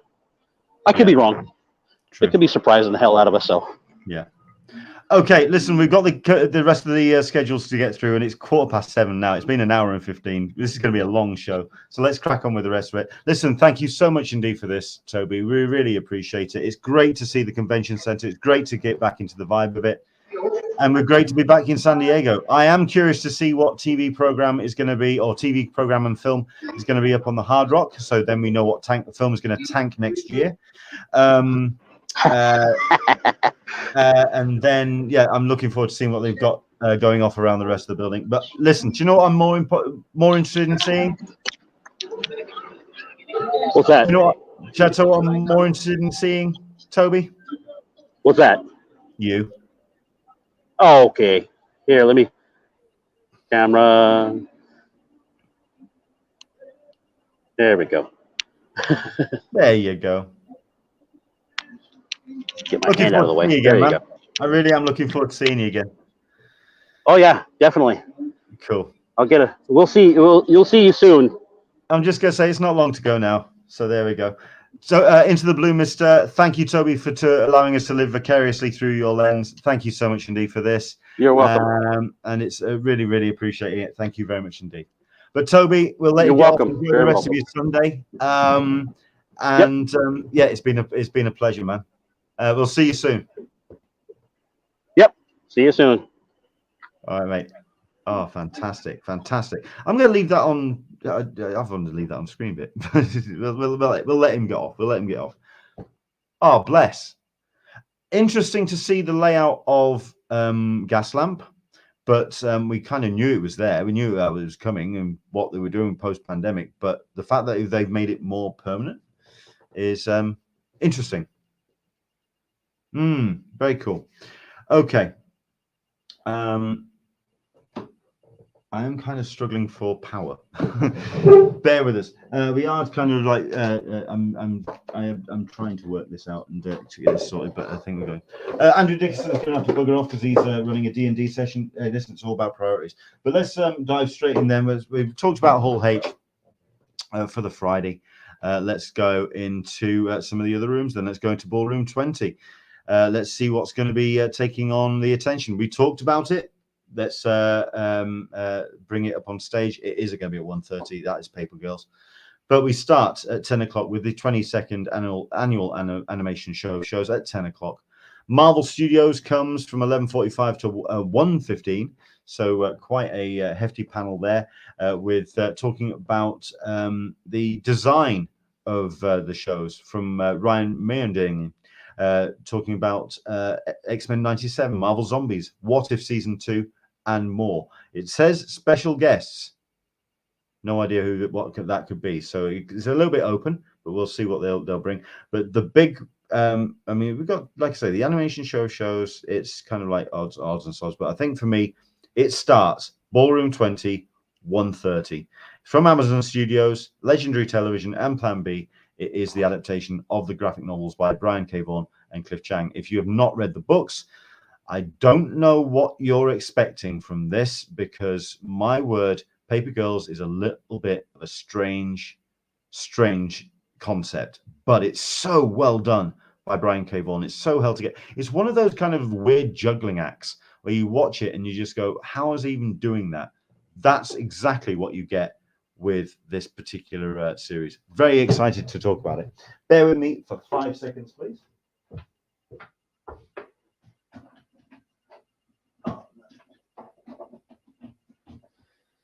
Yes, that's longer than 5 seconds. I know. But it's either that or this laptop dies. There we go. That's a bit better. Because I'm trying to get this whole internet thing sorted out. Paper Girls, though, that is going to be a big draw. If you've seen the trailers, you know that they're going all in on this. Amazon Studios. It could be a big hit for them. I think it could work well. It could be their Stranger Things. And it's got a very similar vibe when it comes to the design of the show. It's a little bit, it dials back on the ick, which you've been getting with Stranger Things, but this, it definitely has that kind of high stakes teens coming together to save their time and the world. So there you go. That is Paper Girls, 1:30 till 2:30 in Ballroom 20. Alternate World of For All Mankind. I didn't know Ronald D. Moore was in town, but he's going to be there. He's the executive producer and creator of this show.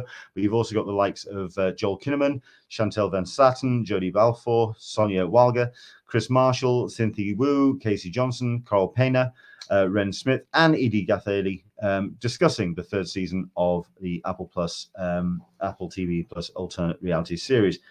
Apple, of course, going all in when it comes to what they've got lined up for the show. I just suddenly realized that I haven't got that lined up. So hang on a second. There we go, a bit better. Leanne D, everyone thought Marvel was going to have 2 or 3 hours in Hall H, but only 1 hour. We'll talk about that when we get to it. Frank Miller's going to be at the Kirby panel. I've seen the entire show, Paper Girls, yes, because he's got the screeners, of course. Leanne D, it's so good. Paper Girls, so flipping good. It is such a good show. Let's have a look at this. I swear to God, I'm going to put together an old school BBC test cards with that girl and the creepy clown doll that you can use when you used to. Thanks for that. So no, that is a big show, and it's going to be a big panel for them, I think. Paper Girls and For Mankind. Brave Warriors, right? Entertainment Weekly put this on. It's kind of like the action genre actors talking about what they've do to bring action genre to the screen and what kind of challenges it brings. It's always good to get some of the pretty actors on stage. Let's see who they've got for the return in 2022. It is completely blank. We have no idea who it's going to be. It could be a panel of actors discussing the thrill of playing iconic characters. It's not going to be Keanu, is it? Because he's busy himself, but who knows? We'll see how they go. It's Entertainment Weekly. They can pull some pretty big strings to get somebody on board. But then you've got this at 5:15 and 6:15. This could be the Paul panel. I call the Paul panels those ones which you just go, you know what? I don't know what on earth that is. It sounds weird. I don't know what it is. Oh, look, that's Sigourney Weaver. Oh, look, that's Daniel Craig. And next thing you know, you are absolutely invested. Nandor Fodor and the Talking Mongoose, which is, to my mind, one of the worst titles for a television program ever. You've got Simon Pegg and Minnie Driver taking part in this, but they are not going to be on stage. They are beaming in special video messages, so it's going to be an EPK that they're going to show up on screen. But you have Christopher Lloyd and Ruth Connell up on stage. It's Christopher Lloyd. The man's a ledge, simple as. You've got director Adam Sagal as well and Claire King from Legion M talking about this series, which has been put together by Legion M. Yeah, that's what they're up to. That's between 5:15 and 6:15. Whether that's going to be a strong enough draw, who knows? It depends who they get in for Brave Warriors. Like I say, no names attached to that panel.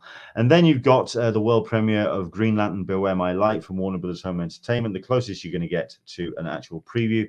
You do have a panel prior to the actual screening with some great voice talent on stage. But they are going to be showing it back-to-back twice. So if you miss it at 6:30, if you want to come back at 8:45, they are going to be showing Green Lantern Beware My Power, second screening in Ballroom 20. So there we go. That's Ballroom 20. Marvel Studios could be a bit of a draw if people misread it, but it is more about the design of the series. Paper Girls, For All Mankind, and Brave Warriors for me are the three big panels for that particular day. And it depends who they get for Brave Warriors. It's like I say, Entertainment Weekly, you could be pleasantly surprised. Expect a lineup, don't expect to camp out necessarily. That's for Ballroom 20. Let's go for Indigo. Like I say, we're only on Friday. Good grief. Let's dive in. We've got ourselves a whole bunch of animation. That's all, not all, folks. Looney Tunes for everyone at 10 o'clock, 11 o'clock, 11:45. The origin story you've been waiting for. Gremlins, the sequel of the Mogwai. You've got yourself voice talent and creators coming together to talk about the new HBO animated prequel series. Smiling Friends discussion and Q&A. Michael Cusack and Zach Hadel talking about the new Adult Swim series, Smiling Friends. That is going to be on stage from 12 till 12:45. Then you've got a run of really strong panels. Genny Tarkovsky's Primal is going to be coming back. You've got the next season, the second season of the show coming to Adult Swim. It is one of the most beautiful, well-designed, well-executed television animation programs currently on screen today. It is very, very good. That is Primal. I don't know if it's strong enough for everybody else to see it, though, because while everyone who watches it is a massive fan, it doesn't have the biggest audience in the world. At which point, however, you do have Rick and Morty at 2, who do have the audience, and they are bringing a digital series, The Vindicators. So you've got the likes of Sarah Carbonera, who's executive producer, and Nick Rutherford talking about that show. Again, it's more about for hardcore Rick and Morty fans, because you're not going to be having any cast on stage. It's just the producers talking about it, giving us a bit of a visual preview of that show. Bob's Burgers from 3 to 3:45, a show which continues to grow leaps and bounds when it comes to its fandom. Emmy Award winning, of course, and everyone's really excited, especially off the back of Bob's Burgers movie. Cast and crew up on stage. including Kristen Schaal, Dan Mintz, Eugene Merman, H. John Benjamin as well. Nice little lineup for that, talking about Bob's Burgers for 45 minutes. It's only really short. Like I say, these are really short panels. 4 to 4:45, Little Demon, which is a new series. Danny DeVito on stage, Aubrey Plaza on stage, Lucy DeVito on stage.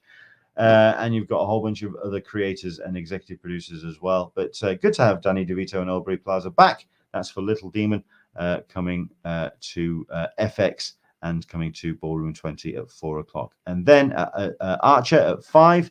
Again, John H. Benjamin on stage, but you've got Aisha Tyler, Chris Parnell, Judy Greer, Lucky Yates, all coming up on stage. So it's good to see the people showing up for this, the season 13 opener of Archer. Then we have ourselves, after a bit of a 2-hour break, as the room gets turned around for the Will Eisner Comic Industry Awards. And yes, I will be in the room from 8 o'clock for that. That is Indigo. Let's go for room 6B BCF. I do want to try and get through as many of these as I can. I don't want to dwell, and I do apologize that we're kind of blistering through these, but there's so many to see. It's all about the animation by the looks of things. Animation gaming. We've got gaming going off in at 6BF. You've got yourselves Multiversus. So we'll look at this, which is a new platform video fighting game. So you've got Matthew Lillard coming into town, and Tara Strong, voice talent behind that particular game. Sea of Thieves from 11:30, no description for that. World of Capcom, no description, just a peek of Capcom upcoming games. You've got Street Fighter and Fighting Collection from 2, TMT, Cowabunga Collection, Kevin Eastman on stage talking about the latest series of games, and certainly the history of Teenage Mutant Ninja Turtles. So that one. No Illogical Choices, the Star Trek Resurgence interactive experience. It's all about producers, no one from the cast, but yeah, if you are interested in that particular fandom, they're going to be on stage talking about that. Walking Dead Last Mile, the future of entertainment, bold boast. Yvette Nicole Brown and Felicia Day talking to the high-ups of Mile Entertainment and Genvid, talking about the all-new online extravaganza for Walking Dead. Created by Robert Kirkman, but a story driven by you, the fans. It is an interactive game system there. The Great North, which is a new animated series. You've got Ron Funches. You've got Nick Offerman. Nick Offerman's in town. Excellent. Wendy Molyneux and Lizzie Molyneux-Loughlin talking about this new Alaskan-based animated series. That's going to be from 7 till 8. Worst Cartoons Ever, which is a Comic-Con mainstay, hosted by Jerry Beck, and they're going to be talking about the strangest and weirdest animations from around the world. And then you've got Spike and Mike's Sick and Twisted Festival of Animation, talking about some of the stranger styles. But it is just those two doing a exploration, which they have done at numerous Comic-Cons in years gone by. And last but not least, let's have a quick look at 6A. When it comes up, 6A looks a little bit like... Oh, have we've got a listing for 6A? Yes, we do. There we have it. Ah, righty then. And it starts. Spotlight on Frank Miller. It has been updated. Let's see if there's anything that's been changed. Whoa. Okay. Frank Miller. Obviously, the man's got his detractors, but he's still a legend when it comes to what he has created. Everything from Ronin, Dark Knight, Year One, Sin City, 300. It's endless. The list of what he's done is just incredible. But the fact that it's a one-on-one interview conducted by Bill Sienkiewicz, those two are going to riff off each other like nobody's business. I've done a panel. I've done a Q&A with Frank Miller, and I could hold my own just about. But these two are mates, and they are going to dive in. That's going to be a hell of a thing. 11:45 to 12:45, Bill Sienkiewicz is going to be on the listing for that. 1 o'clock till 2, The Proud Family, Louder and Prouder. We've got cast and crew talking about this animated series, a revival of a groundbreaking animated series. First new series look of the first season on the way. Transformers Earthspark, a new original animated series coming to Paramount Plus. Danny Pudi, Kat Kavari, and Zeno Robinson coming on, along with a whole bunch of co-creators and execs from the show, moderated by Mike Cicchini from Den of Geek. So there we go. That is introducing Transformers Earthspark 215 to 315. Avatar Braving the Elements live. Yes, it's still doing their best to make Avatar a thing. But no, this is Avatar Last Airbender. So we're talking about a new podcast, a companion podcast produced by Nickelodeon and iHeartRadio, back for season 2. You've got the voice of Korra, Janet Varney, and the voice of Prince of Zuko, Dante Basco, talking about the panel and talking about the podcast. It is a new series, Braving the Elements. Shudder Queer for Fear, original documentary series discussing the history of queer representation in the thriller horror genre of television and film. No idea who's going to be on it, but Shudder do have quite a bit of sway, so they'll do their best to bring in some big names to come on that. X-Play premieres God of Work, so we're going to be looking at the new comedy YouTube series God of Work and find out how it's made with X-Play. And then Princess Mononoke is going to be having a 25th anniversary screening with special guest Dan Crow for a 25th anniversary screening of that Studio Ghibli classic. So yeah, it's a nice little lineup, but that spotlight on Frank Miller for me is how it starts, and that is just something very special indeed. If there's anything you spot in the next bit, let me know, because we're going to be diving through some of the stuff what's going on. Let's have a look at some of the Chuck Cook. I've signed up for the lottery for signing slots for Ozzy, because why the hell not? Yes, Ozzy Osbourne is going to be in town, and there is going to be a signing. Toby saying, not sure what he's doing to be there, but surprised me is Ozzy Osbourne being at Con for a signing. Indeed. Karma Savage, love Primal. That's because you're someone of taste and integrity. Well done, Karma. Yeah, people are tapping out at this point. I get it. It's an hour and a half in, for goodness sake. We haven't even touched Saturday yet, so let's get into it. Leanne D, okay, guys, I've got to leave. Leonard, give me a call when you're in the States. I want to talk to Caroline. Yeah, we'll catch up with you. Obviously, we will when we land in the States. And into the Blue Mister, that Sienkiewicz Miller panel will be something very special. Very, very, very cool. Let's go through very quickly Thursday, the whole thing, and see if there's anything that jumps out at you. There's one or two that's jumped out at me.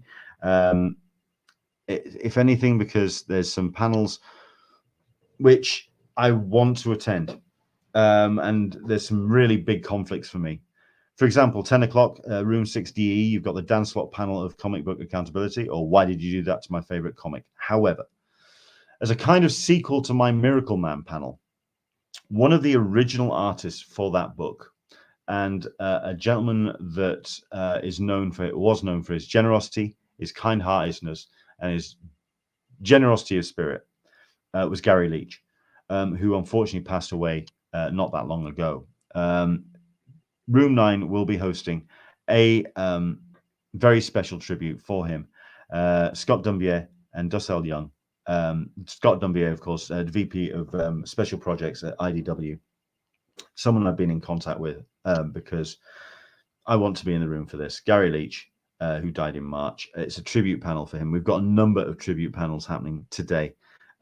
So, yeah, it's going to be a very emotional day indeed.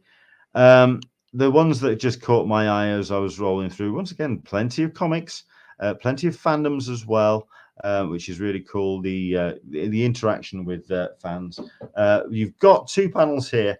You've got Rob Liefeld, Observations Live. So he's going to be doing his podcast live from San Diego Comic-Con. But you've got Drawing with Todd Nauk, sketching superhero characters and discussing his 28 years in the comic book industry. If you can be in the room and grab yourself a sketch by Todd Nauk, room 2. I mean, good Lord, that's a thing. And then at 11:15, you've got Scott Snyder in 6DE talking Will Dennis again. So you've got some great names for that as well. Spotlight on Frank Miller. That's the panel we talked about. Bill Sienkiewicz, of course. Marvel Studios are going to be in Ballroom 20. We talked about that as well. So let's stay away from the big rooms. Let's actually talk about the small ones and the ones that kind of caught my attention. The Art of Ron Cobb in room 4. Look at the amount of people that's involved, including the likes of Nick Castle. Nick Castle is in the town. I might just take my copy of Last Starfighter to try and get it to sign it. But you've got people who have been influenced and inspired by the work that Ron Cobb did for their books, for their films. Sorry. You watched a science fiction film in the 1970s, late 1970s, 1980s. Ron Cobb did the industrial design for it. The man knew how to build something which could never, ever exist in real life.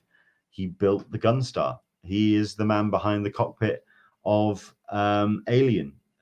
He's behind the Nostromo. The Nostromo. He's behind the Nostromo.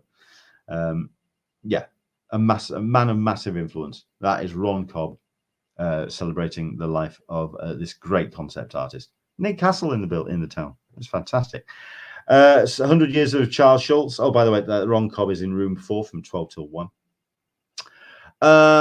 60E has got Gotham kicking in. So you've got Ram V, Sean Gordon Murphy, Teenie Howard, and Jock talking about the heroes, anti-heroes, and supervillains that make Gotham the wildest city in all comics. That, for comic fans, is going to be quite the draw. The Making of a Comic page at 12:30 with Mark Waid and Christian Gossett Villa. That's going to be in room 29 CD for an hour from 12:30. Let's go through and see anything else that just jumps out at you. Let me know. There's one or two that I kind of caught. Definitely caught my eye. I mean, that's going to be a hell of a challenge. Paper Girls or The Walking Dead? I'm sorry, I go for the new Paper Girls all the time. Room 5A B. It's James Tynion the fourth and Eric Harburn talking about one of the big comic successes of the last couple of years, which is Something Is Killing the Children. Which, if you've not read it, bold storytelling from James Tynion. But then again, what do you expect? It's James Tynion. That's what he does. Jim Lee and friends with in 60E. Bringing some of his colleagues up on stage. The man has one of the biggest Rolodexes in comics, so you know exactly what to expect from something like that. He's going to call on a whole bunch of people to come on that one. Let's have a look. There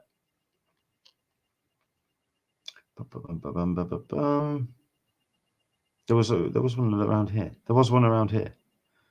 Breaking into comics and staying in. No, that wasn't it. Oh, man. Ah, yes, here we go. Spotlight on Steve Niles in room 9. Independent force in horror comics. The man behind Criminal Macabre and 30 Days of Night. That's going to be quite an interesting setup as well. It's round here. It was round here that I saw. Here we go. David Dastmalchian. This man, he's just everywhere at Comic Con this year. He's obviously known from films like Dune and Ant-Man and Suicide Squad, but he's been doing his own books with Dark Horse Comics. So he's got himself a whole bunch of stuff when it comes to his TV, his film, and his comics career.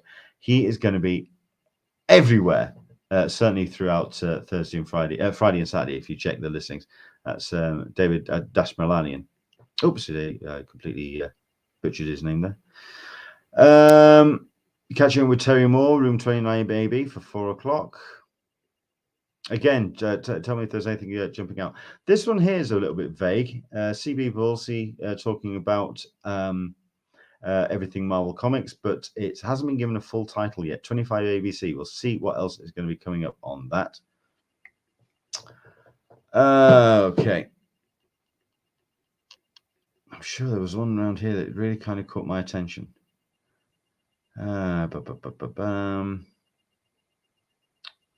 Trivia for chocolate. Okay. It's a comics trivia question, and you get yourself chocolate if you get it right. Excellent. No, it wasn't that one. There was something else. Ah, yes, here we are. Room 60E.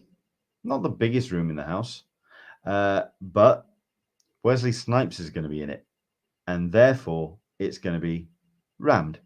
From 5:30 till 6:30, star and producer of the Blade franchise returns to comics with a new original series, The Exiled.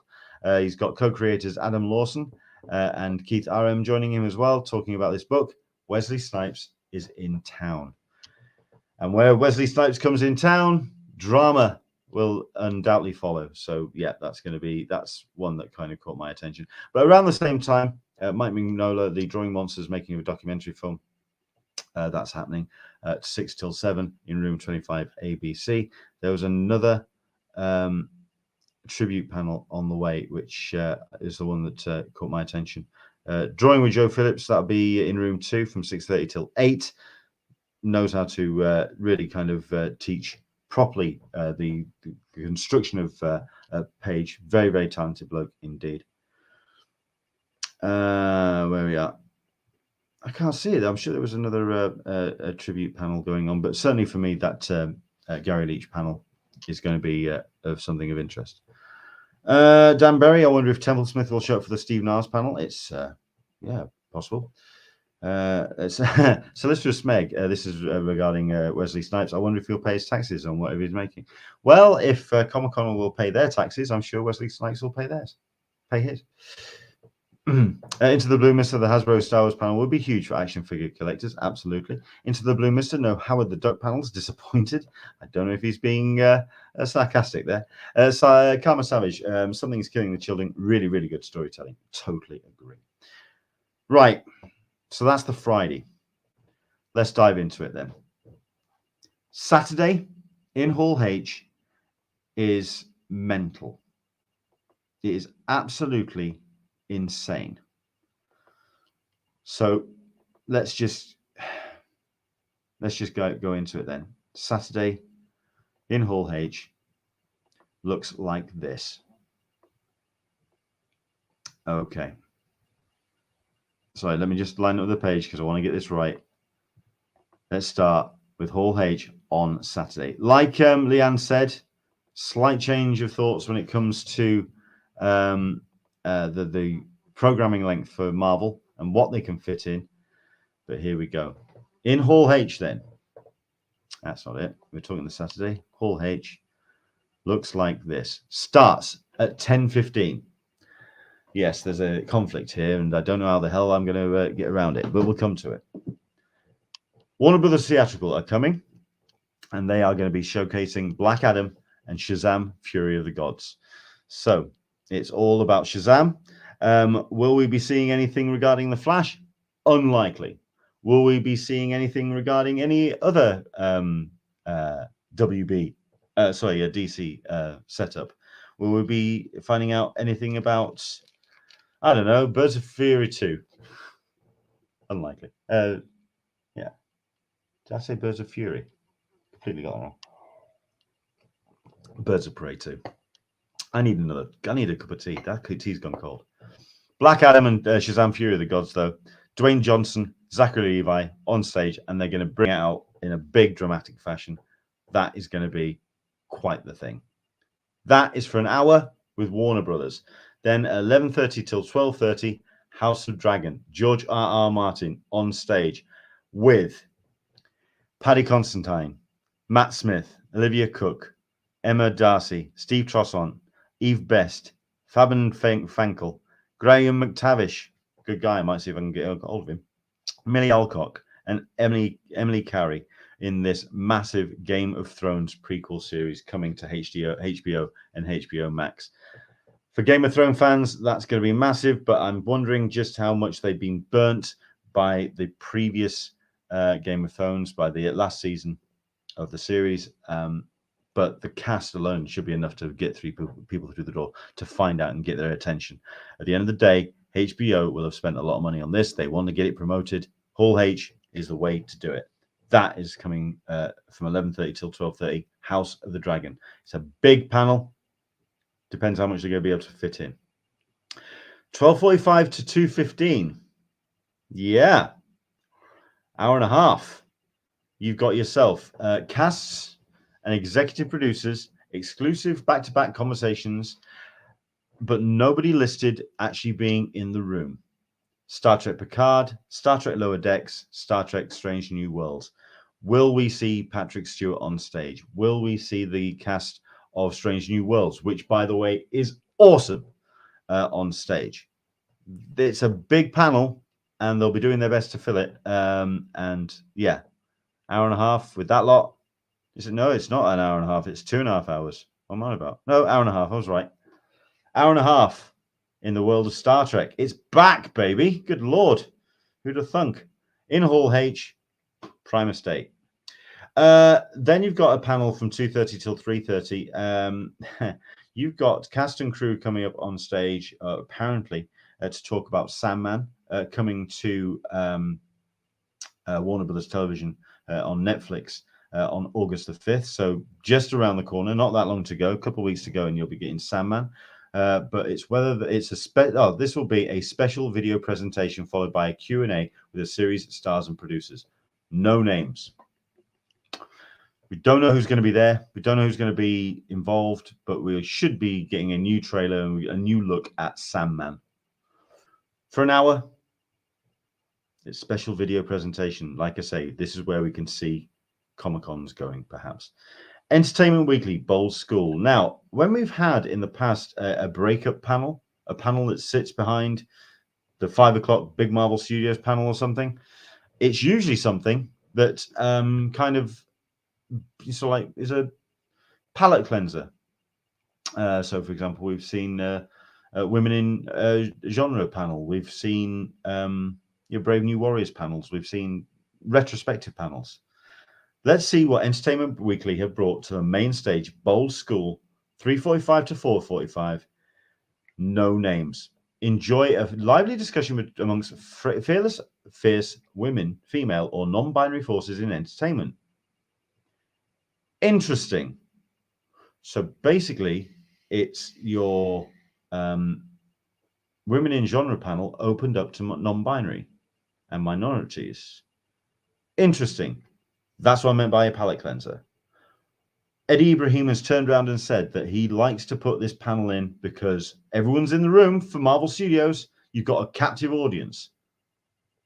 Let's drop some knowledge on them. Let's see what some education and some learning we can get by having powerful people talking about their time in Hollywood. Fair play. 3:45 to 4:45. See how many that's going to attract enough people's attention. Marvel Studios. Marvel Studios president and producer Kevin Feige and special guests provide an inside look at the ever-expanding Marvel Cinematic Universe. We're going to be talking about the Marvels. We're going to be talking about She-Hulk. We're going to be talking about everything else coming down the line and a possible glimpse of what we can expect from Phase 5. It's only an hour. The rumor was that they'll be holding it back for Disney for D23. An hour says that might just be the case. It's a short panel, is that? I'm going to talk about Hall H in a minute, and we'll see where we'll go with it. It's going to be packed because everyone's going to be in the room, want to be in the room for it. But yeah, for an hour, interesting. And also off the back of films that we've already had. So they're not going to be doing anything about Thor. They're not going to be talking about Doctor Strange. They've been and gone. The Marvels is what's next. And She-Hulk. Tatiana Maslany might be on stage, but yeah. And then 6:30 to 8, it is Kevin Smith. He's going to be talking about Clerks 3, of course. He's going to be showing the first 5 minutes of the film. Yeah, he's just going to be talking about everything and everything. We might get some of the same stories, but listening to the man talk, always a blast. So there we go. Right, that lineup there then. I'm wondering if too many people have had their fingers burnt by Warner Brothers to dial some of the heat back on that. Game of Thrones, does it still have as much of the heat? The cast is a strong one. Star Trek and Sandman, for me, are actually the two strongest panels out of that entire presentation. Isn't that weird? I don't know if there's enough at Marvel Studios for an hour to keep that attention. That's for people to line up all night and then all day. Yes, it's Hall H, and yes, that's a full panel of lineups of panel. But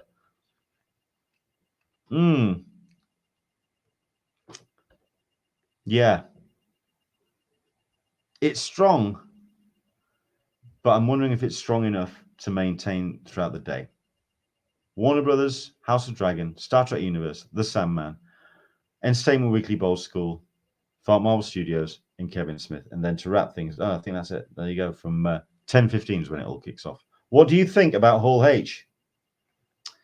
What do you think? You've got, Kevin, into the Blue Mystery, we're only on Saturday. I know, we're moving as quick as we can. Karma Savage, Hall H Saturday. I feel like Friday Hall H is a stronger lineup. I kind of agree. Solicitor Smeg, I'm feeling knackered already and I'm not even attending. Dan Berry as well. Yeah, Black Panther 2 in November. So you'll find out about Wakanda Forever as well. But still, fitting it all in an hour? Wow. Yeah. It's strong. It's strong. I'm wondering if it's camp out all night strong. It's rock up at 11 o'clock after the party strong. But is it camping out all day Friday strong? Maybe because it's been so long since we've had these panels at Comic-Con and people want to get back in the room. Maybe. What do you think? What do you think? Solicitor Smeg, I want to go to the panel that George R.R. Martin is in just so I can scream finish the damn books until I get dragged out. You would not be, you would be forgiven for doing that. So there we go. That is Hall H. Tell me what you think. Jump in and see what your thoughts are on it. Alyssa's going to be camping out as part of a line group. Okay. What time are you thinking, though? Is it all day Friday camping out? Or are we talking like last thing on, once the panels are done on the Friday, jump into the line? What do you think? It is worth it. Strong. Let's go. Absolutely. So everyone's excited. There you go. Some people are excited. People are excited. I am excited. I want to be in the room for it. Of course I do. Veronica Nunes, the biggest one for me is Sandman. I didn't think this episode would be a whole bottle of Shiraz long, but it turns out it is. So you're half cut. Okay. I'm going to try and get done by at least 8:30. Let's see what we can do. Let's crack on. So that's Hall H. Let's do Ballroom 20 and see what the challenge is up against that. It's all the TV and it's all the strong stuff. You've got Evil, exclusive screening and panel. You've got Stars, Katia Herbers, Mike Coulter, Asaf Mandivi, Christine Latty, and Kurt Fuller hosting an exclusive sneak peek of an episode from season 3, followed by a moderated panel or discussion. Okay. Very cool. Is it strong enough? I mean, Paramount Plus for me just doesn't have its big hit yet. It doesn't. I mean, Strange New Worlds maybe is about it. The Simpsons from 11:30. Yeah, we're into this bit because at the end of the day, we've had this before. We've got ourselves season 34. We know this. We know this panel backwards, and we're going to see some pre-rendered and unfinished footage. Go see some bloopers as well. 12:30 till 1:15 is American Dad. You got the whole bunch rocking up for that. Scott Grimes, Dee Bradley Baker, and Jeff Fleischer. You've got Family Guy. No cast or crew mentioned for that, but that's going to be a first look at a season 21 premiere episode. 2 o'clock till 2:45. Anne Rice interview with the vampire. Debut of the series official trailer. Cast and crew coming up on. Is it going to be on stage? Is it going to be legit in the building? Because nobody's mentioned who's actually going to be involved in this show. Premiering this fall on AMC and AMC Plus. Who's going to be actually in the room? We have no idea. Now, at the end of the day, American Dad and Family Guy haven't had McFarlane listed, but is he here for the Orville? No, he's not. So, Penny Johnson, Hale Gerald, Scott Grimes, Peter Macon, Jessica Shaw, Jay Lee, Ann Winters, Mark Jackson, and Chad L. Coleman, plus executive producers David L. Goodman and Brandon Braga. Hopefully, anybody who's in the room will be able to put a question to the Q&A. And if you could ask the question, when did you stop being a comedy series? If someone could ask that, that'd be great. Thank you. Maybe that's why Seth Farland's not there. Players of Mythic Quest. You've got some big names on that one when it comes to some very hardcore gamers involved there. Charlotte Nicado, Danny Pudi, Imani Hakim, Jesse Ennis, all of them known for playing the D&D.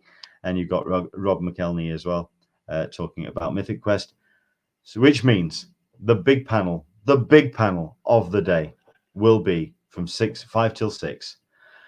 Critical Role, and they're all there. Matthew Mercer, Marisha Ray, Ashley Johnson, Taliesin Jaffe, Liam O'Brien, Travis Willingham, and Laura Bailey, all in the room with Christian Navarro. That is, for me, the big panel of the day. And I will tell you right now, if you are not in the room by 2 o'clock, you ain't going to be there. It's going to be packed. Absolutely rammed. Ballroom, the fans will come out of the woodwork. Ballroom 20, 5 till 6. That is the big panel of the day, period. Then they've got themselves 2.5 hours to turn the room around for the masquerade. That's going to be Ballroom 20. So there we go.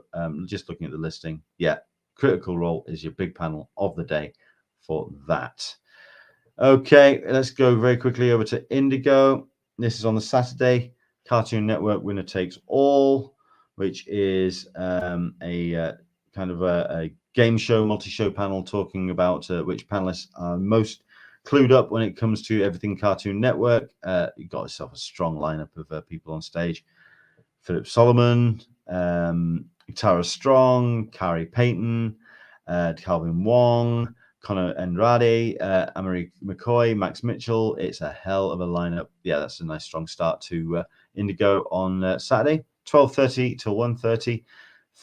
TV Guys Magazine's Fan Favorites 2022. No names mentioned yet, but they'll, again, just like Entertainment Weekly, they've got the Rolodex. They'll pull some names out of the hat for that. Will Keanu still be in town? Who knows? 1:45 to 2:45, Jessica Zhang talking with special guests about their journey in the entertainment industry, a lasting legacy in Hollywood. How they transcended that initial entry into a legacy and a lasting fandom. Could be an interesting panel. Depends who they're going to be involved on that. Unlikely Hero, Unrecognized Powers, Harley Payton. Let's see who we've got here. Mandela Van Peebles. It's a new series coming to Sci-Fi in October. Okay, fine. I've never heard of it, so that could be a show to kind of get yourself excited about. Resident Alien, it is a big show and it's very popular. Alan Tudyk is going to be in the room along with other cast members: Sarah Tomko, Corey Reynolds, Alice Wetterland, Levi Feeler, Elizabeth Bowen, and Judah Prem. That's going to be the first. That's for me the biggest panel of the day so far. World premiere of Peacock and UCP's The Resort.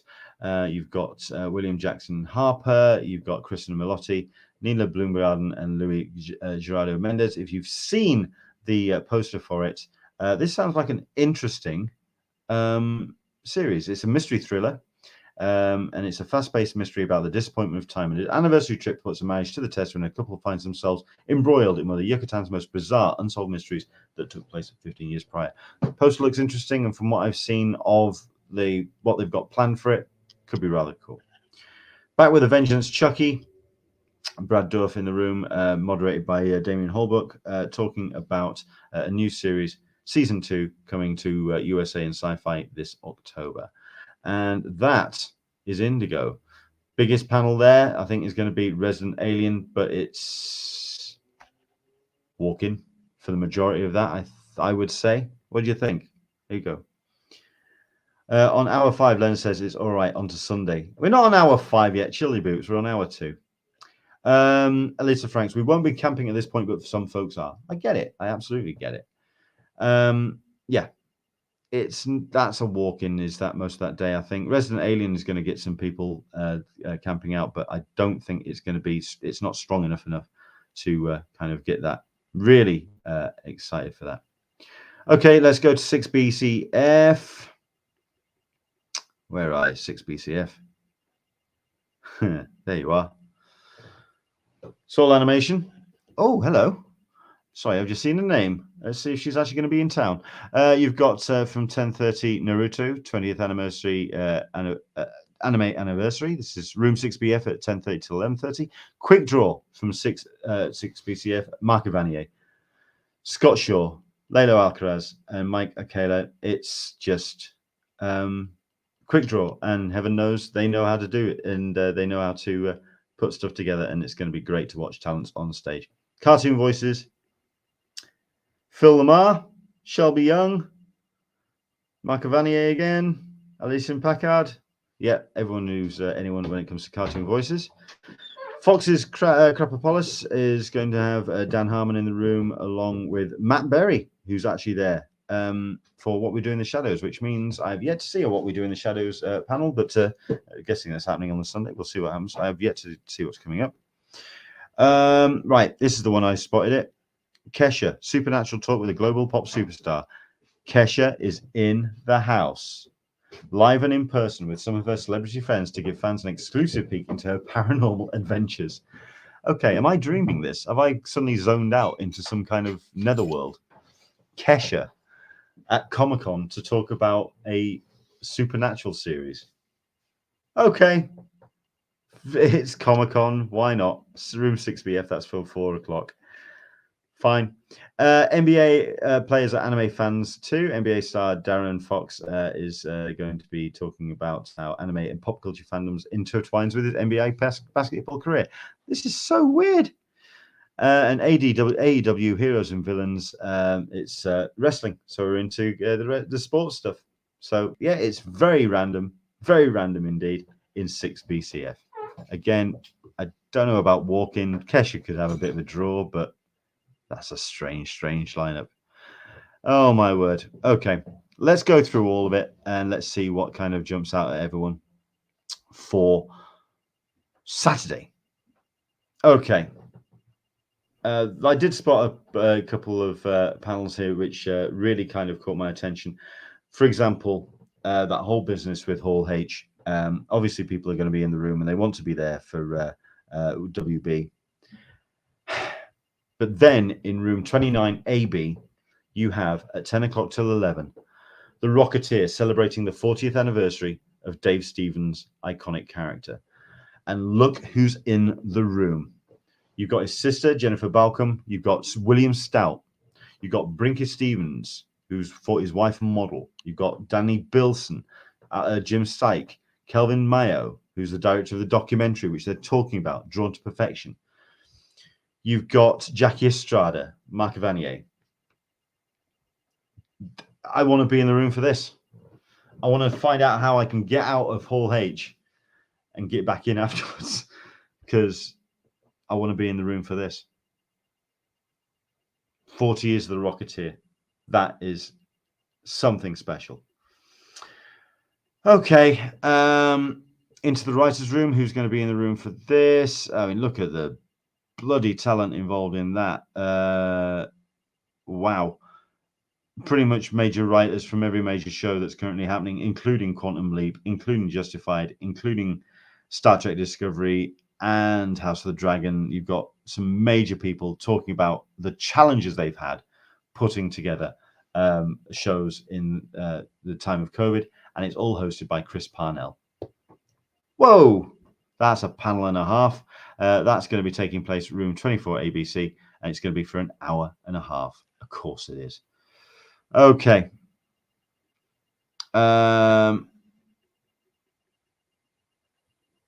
Let's see what else we've got. Anything that jumps out? I'm going to scroll slowly. Look at this for 3 panels. If you're a comics fan, you're screwed. 11 o'clock till 12 in 25 ABC, Spotlight on Kevin Maguire. 7 AB, Spotlight on Raina Telgemeier. 28 DE, Spotlight on Tula Lote. If you're a comics fan, you are so screwed. Wildstorm 30th anniversary and 6DE. Jim Lee is going to be in the room with Scott Williams, Alex Sinclair, J. Scott Campbell, John Nee, and Scott Dunvier. Oh my Lord. Talking about Wildcats, Stormwatch, Danger Girl, America's Best Comics. Good Lord. 30th anniversary of Wildstorm. Okay, now I officially feel old. That's 11:15 in room 6DE. Entertainment Weekly, Game Changers in 6A. And again, no names, but we're talking about diversity, equality, and inclusion in entertainment. So they're going to have some strong people on the stage for that. Okay, did I just dream that? Hemingway in comics. When Hemingway met Wolverine and Superman and Mickey Mouse. I am going to click on that out of sheer curiosity. Hemingway in comics, a book and preview, what it explains to be a pop culture icon and how that image can change over time. Okay, I was just intrigued by the title. So there we go.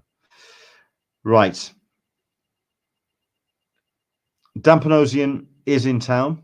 I'll talk about his participation in my panel, which I announced last week, but unfortunately he's had to step out. We'll talk about that shortly, but he is going to be in town with Jamal Eagle, and they are going to be hosting a panel in room 23 ABC for an hour from 12 o'clock. Okay, let's quickly dive in and keep going. Once again, if there's anything that jumps out, let us know. Storytellers of Apple TV. You've got Ronald D. Moore talking with Simon Kinberg, and you've got the people behind C, Mythic Quest. You've got executive producers of, David X. Goyer going to be joining in from the Set Foundation via video link, with a sneak peek at the upcoming second season. I didn't even know there was going to be a second season of Foundation. I didn't think it had that much of an impact, but clearly there you go. Future of Doctor Who in 29 CD with some of the creators from the good, strong fans from the Whovians. So, yep, they're going to be talking about the future of Doctor Who, considering we apparently don't have a Doctor Who panel. We'll talk about that in a second. There you go, Eric and Julia in the room with Larry Houston, Dan Bessenmeyer, talking about X-Men Animated Series 30th anniversary. I think this is what they're saving themselves for. Then you've got this at the Neil Morgan Auditorium for an hour at the San Diego Central Library. While we had that other panel as well, it looks like this is going to be the Lewalds celebration of it as well. So there we go. IDW 22 and beyond. No one really from many of the IDW lineup. You do have Kevin Englishman, you do have Jamie E. Rich, but yeah, it's about the future of IDW, which seemed on rocky ground in the last couple of years. So hopefully this will be a way for them to turn the corner. Spotlight on J. Michael Straczynski in room 7AB from 1 o'clock. You've got Mandalorian Under the Helmet in Grand 11 and 10 of the Marriott Marquis. You've got armorists, you've got scientists, designers talking about the science and design of the Mandalorian. Okay. Let's go. What else we got? The ones that kind of jumped out at me. Marvel Comics Judgment Day. Yes. Adam Kubert and David Propose talking to Nick Lowe and CB Bobulski. I would have expected more of the creative people behind that setup, because it's a massive event for Marvel Comics. Just those two. Hopefully there's going to be some more that's going to be announced a little bit closer to the date. Okay. Spotlight on Elias Sturgis from 2 o'clock in the 29AB. But lots more comic stuff. Like, once again, people who talk about comics not representing at Comic-Con.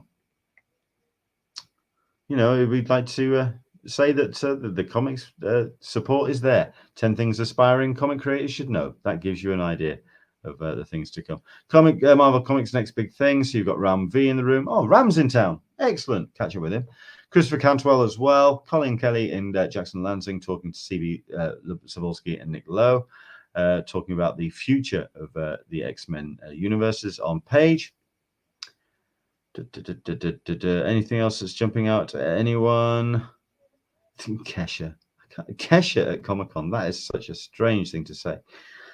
Yeah, the end is nigh with Bill Nye, 6A. Bill Nye's in the room. He's here with Brandon Braga and also executive producer Erica Huggins, talking about their new series and coming to Peacock. Good to have Bill Nye back at Comic-Con. It's been a long time coming. There it is. A look back at the incredible work of Chris Sanders, 4:30 till 5:30. The guy who created Lilo and Stitch, How to Train Your Dragon and the Croods. I'm sorry, the man's one of my heroes. It's the 20th anniversary of Lilo and Stitch. Stitch is my man. He's my dude. And I'd love to meet Chris Sanders, but at what? 4:30? Marvel Studios half an hour later? Looks like I'll be missing him. What a shame. Kevin Houston Studios at 5, but everyone's all about the Marvel Studios. Okay. I think it gets a little bit paced out here. Everyone's all a little bit knackered. I did actually put in for a Neil Gaiman panel, but quite frankly, you've got Neil Gaiman's executive assistant, Kat Mihos, and you've got David Mack, and you've got Jim Batt and Josh Mahan. Of course, they're going to talk about the adapting of Neil Gaiman's work, but it speaks volumes that Neil is not listed in any of this. Is he even going to be in town for the Sandman? I don't think he is. So there we go. Yep, you do have a chance to see the Dave Stevens documentary at 8 o'clock. It's been shown in 29AB. They had that discussion early on with friends and colleagues of Dave Stevens. This is where you're going to get the chance to actually see the documentary. And it's very possible at 8 o'clock, that's where you're going to find me. Because it's The Rocketeer and it's Dave Stevens and the man was a legend. And I want to be in the room for that. There is the CBLDF live auction, which I'd love to have been in the room for. But Dave Stevens will have my attention first and foremost. You've got the Masquerade, you've got the playback, and you've got the simulcast happening in 6A as well. That is Saturday. What are your thoughts? I think your Friday is stronger, personally. Here we go. Veronica Nunes, lol. That was my reaction when I saw the Kesha panel. Absolutely. And Into the Blue Mister, that's your panel right there. If you're on about the Rocketeer one, yeah, you're right. Dave Stevens. Kevin Maguire, his art on Justice League is still the best. Agreed. I have the full run of that book. I'm a huge fan. And Alyssa Franks, it's a thing. There's an exhibit at the CCI Museum, R.E. Hemingway in comics. Wow. Okay. Fair enough. All right. We're 2 hours and 15 minutes in. Shall we do Sunday and just get it done? Let's just dive in. Saturday overview for me. It's good. But I think Friday's better. I think Friday's stronger for me. Okay, announced 2 hours ago then. Here we go. It is Sunday, 24th of July. And let's go through what rooms are actually open. Because I guarantee if I do this drop down, it ain't going to be as big as anything is. I mean, look, it's barely one page. There we go. So let's deal with Hall H then on the Saturday. And there it is. What we do in the shadows from 1:15. And it's one of 3 panels. Mayans MC, screening and Q&A from 12. What we do in the shadows from 1:15 to 2:15. And Funko Pop Talk live at Comic-Con Hall H. Funko host Brian and Mike take over with a special session featuring Rosario Dawson, Simi Lou. Simi Lou? Is he actually in the town? Is he in his? And William Zabaka? Zabaka? Are they there? Is Simi Lou actually in town? Okay. Rosario Dawson. She's a nerd. She'll be here anyway. All right.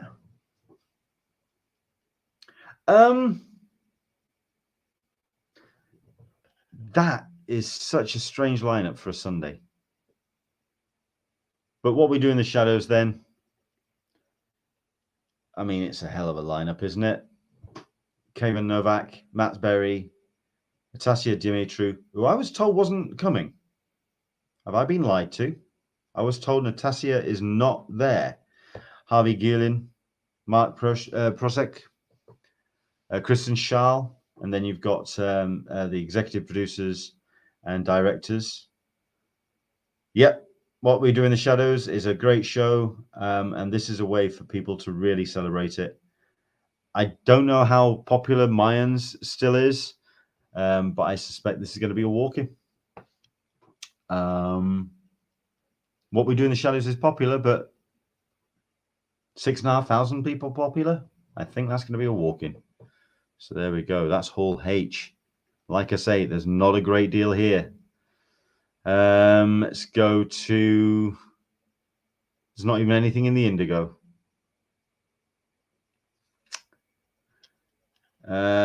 6DE. No. I don't know. I don't know what you're thinking, guys. What do you think? 6A. Let's go to 6A. All right.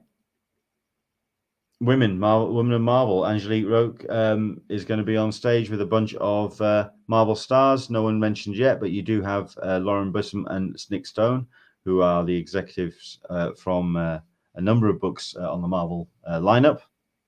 Cartoon voices too, Mark Vanier again, but you've got the likes of Jim Meskimen from Thundercats, Rosemary Watson from Let's Be Real, Fred Taskaskia from The Hulk, Gray Delisle from Scooby-Doo, and Xena Robertson from My Hero Academia.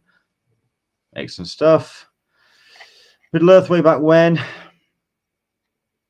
Nothing really jumping out at me there. Some wrestling stuff as well as we go into... Oh, no, it's not. It's a super... It says Starships SmackDown. Basically, who can... do more with the most. It's like a SmackDown of spaceships. Am I getting tired? Is this how we're going to feel on Sunday? This feels like a very strange limp over the finish line. Okay, let's go to all rooms and let's just go down and see what we can see. Anything that jumps out as, like I say, it's the first time I'm seeing it. It's the first time you're seeing it. Let us know what you think about the whole thing. Hall H Sunday. Dan Berry, no Doctor Who, no CW shows. Clydeen Nee's happy. What we do in the shadows? Well, so am I. It's a hell of a show. And Dan Berry, Funko fans will sit through the others. I don't think they're going to have to. All right. Let's go through.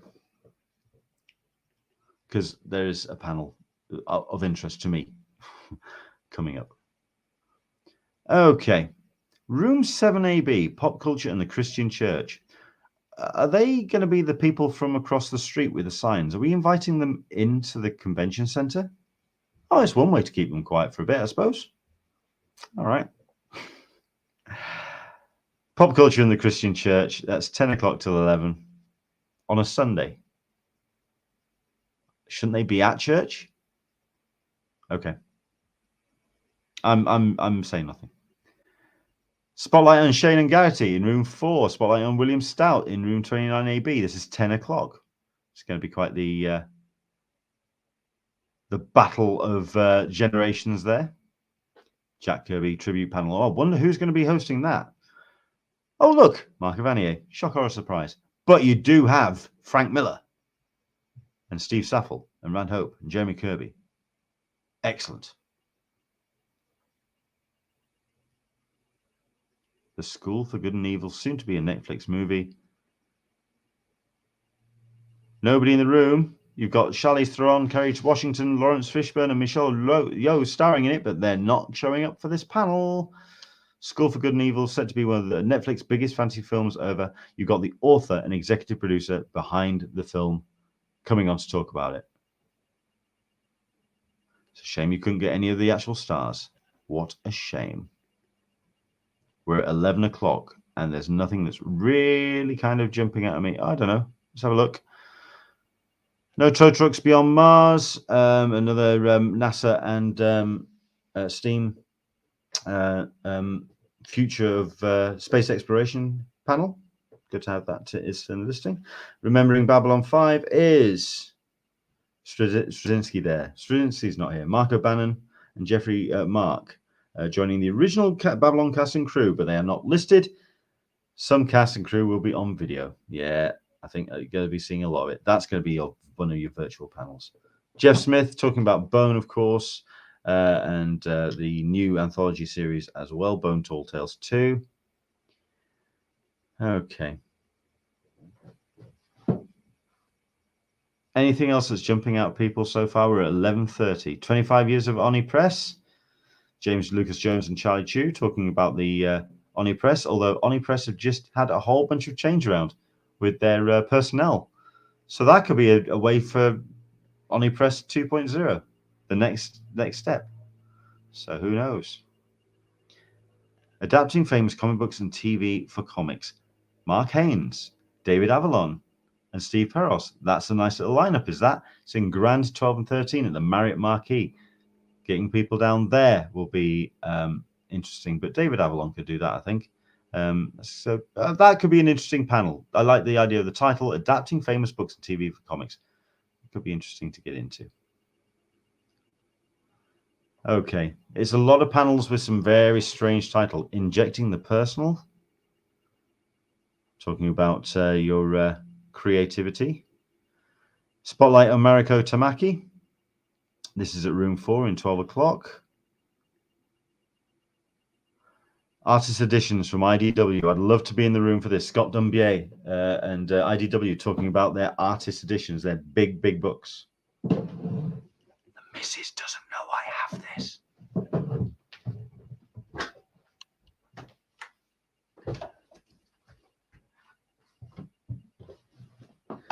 But she's upstairs. Don't tell her. Dan, I know that I've got an artist edition of Miracle Man, which I'm going to be collecting on arrival in San Diego. This is what an artist edition looks like in a box. This is the kind of book that they issue out. And this is what you get when you get yourself an artist edition from IDW, which explains why people are big fans of them. Because they're huge. Look at the size of that thing. And the great thing about it is it really gets into the real nuts and bolts of the artwork. Well produced, well presented, well scanned.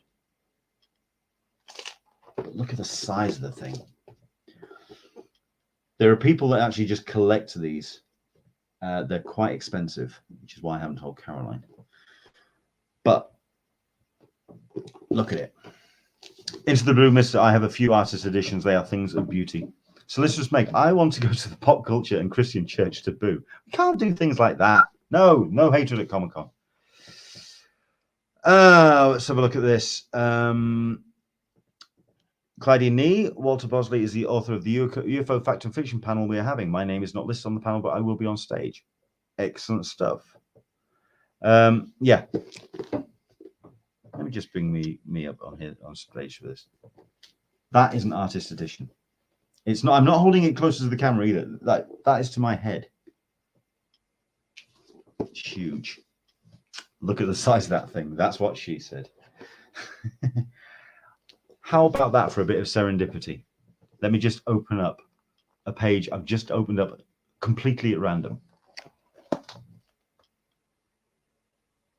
It's Betty Page. Boobs. Dave Stevens. I really want to go to that Dave Stevens panel. I really want to go to that Dave Stevens panel. How am I going to do that? How am I going to get into Hall H, leave, and get back in? Here we go. Very cool. Right, so that's going to be a panel, like I say, that is of interest. Is about their artist editions, and that was my little present to myself about a month ago. I spotted it in okay. There we go. Oh, is it? What's that? That's the fourth print. There's a fourth print. Into the Blue Mist and knows his stuff. Interesting. I thought this was the.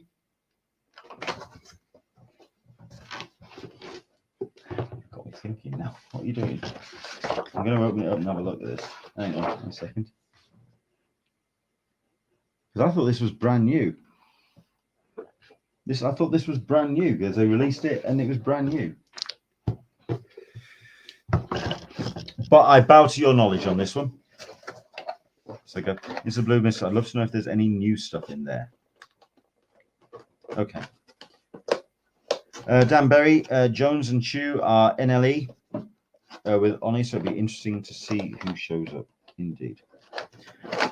All right, let's crack on because I mean it's looking very, very kind of quiet. Oh, Room 6BF, you do have a screening of lights of Lightyear. I don't know if that's just in a desperate attempt to get people to see the thing. Disney classics retold with a twist. Well, stop making them live action then, you fools. Spotlight on Miriam Libicki at 1 o'clock from Room 4. Deb Aoki is going to be in the room. Deb Aoki interviewing Miriam Libicki. Cool. That would be an interesting panel, actually. That'd be rather cool. That'll be excellent. That's going to be in Room 4. Room 4 is getting some great, great content in it. I'm really enjoying what Room 4 is doing. Fantastic. We're going to wrap it up. Let's just go. 2 o'clock, a panel I'd love to be in the room for. The art of the cover. Oh, good Lord. Kevin Maguire, Lorena Alvarez, Mark Wheatley, Mark Hempel, Bill Morrison. Am I going to have to take my Justice League collection over to try and get it signed by Kevin Maguire? The downside, however, is at 2 o'clock, I'm going to be slightly busy because let's see if we've got it. Oh, God, I've got that as well. 2 o'clock in room 28DE, Henry Barraha. He was a recent guest on the show on here, and it was great to have him on. Good guy. Where's mine? There's a panel missing here. Might have to search for mine because I thought it was at 2 o'clock. Let's have a look. Oh, that's 2:30. It's there. It's there. Let's before we go move on. Let's give you the options. Other panels are available. Tales from the Comic Book Crackdown, talking about the censoring of comics and the creation of the comic book code, or the comic code. Talking about that, relevant today because obviously we're talking about censorship and the rise of the rights criticism and all of that. Oh, might as well shut that for a second. Okay. Oh, that's an interesting panel, I suppose, for us because we're talking about how to promote stuff in the light of COVID, and it's something we've talked about over the last 2 years. Brian Kaiser Tillman talking about how to pitch and promote your stuff in the light of quarantine. So there we go. But at 2:30, so I will not be in the room for the Funko Pop Talk Live because I will be in room 2, how to create a YouTube show. This needs editing, and I'm going to have to contact them and let them know because we've got a change. We have a change of lineup. Let me play the trailer because I do have myself a trailer for this particular thing as well. I am hosting a panel in room 2, 2:30, and it's going to be about this.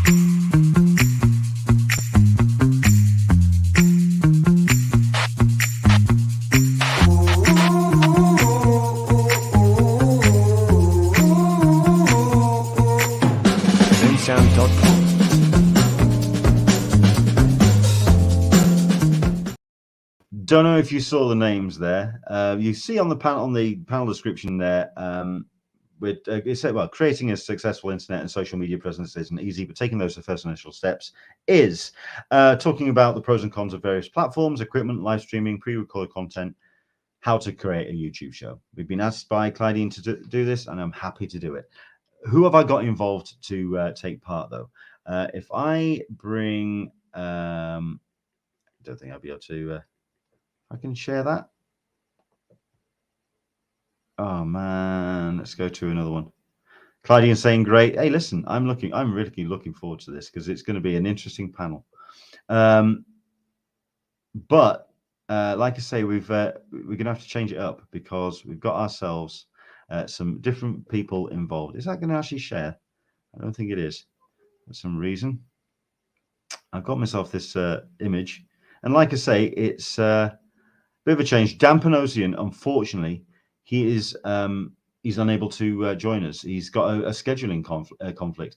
He actually turned around and said that fortunately, his room, his bed and breakfast, is being paid for by Comixology.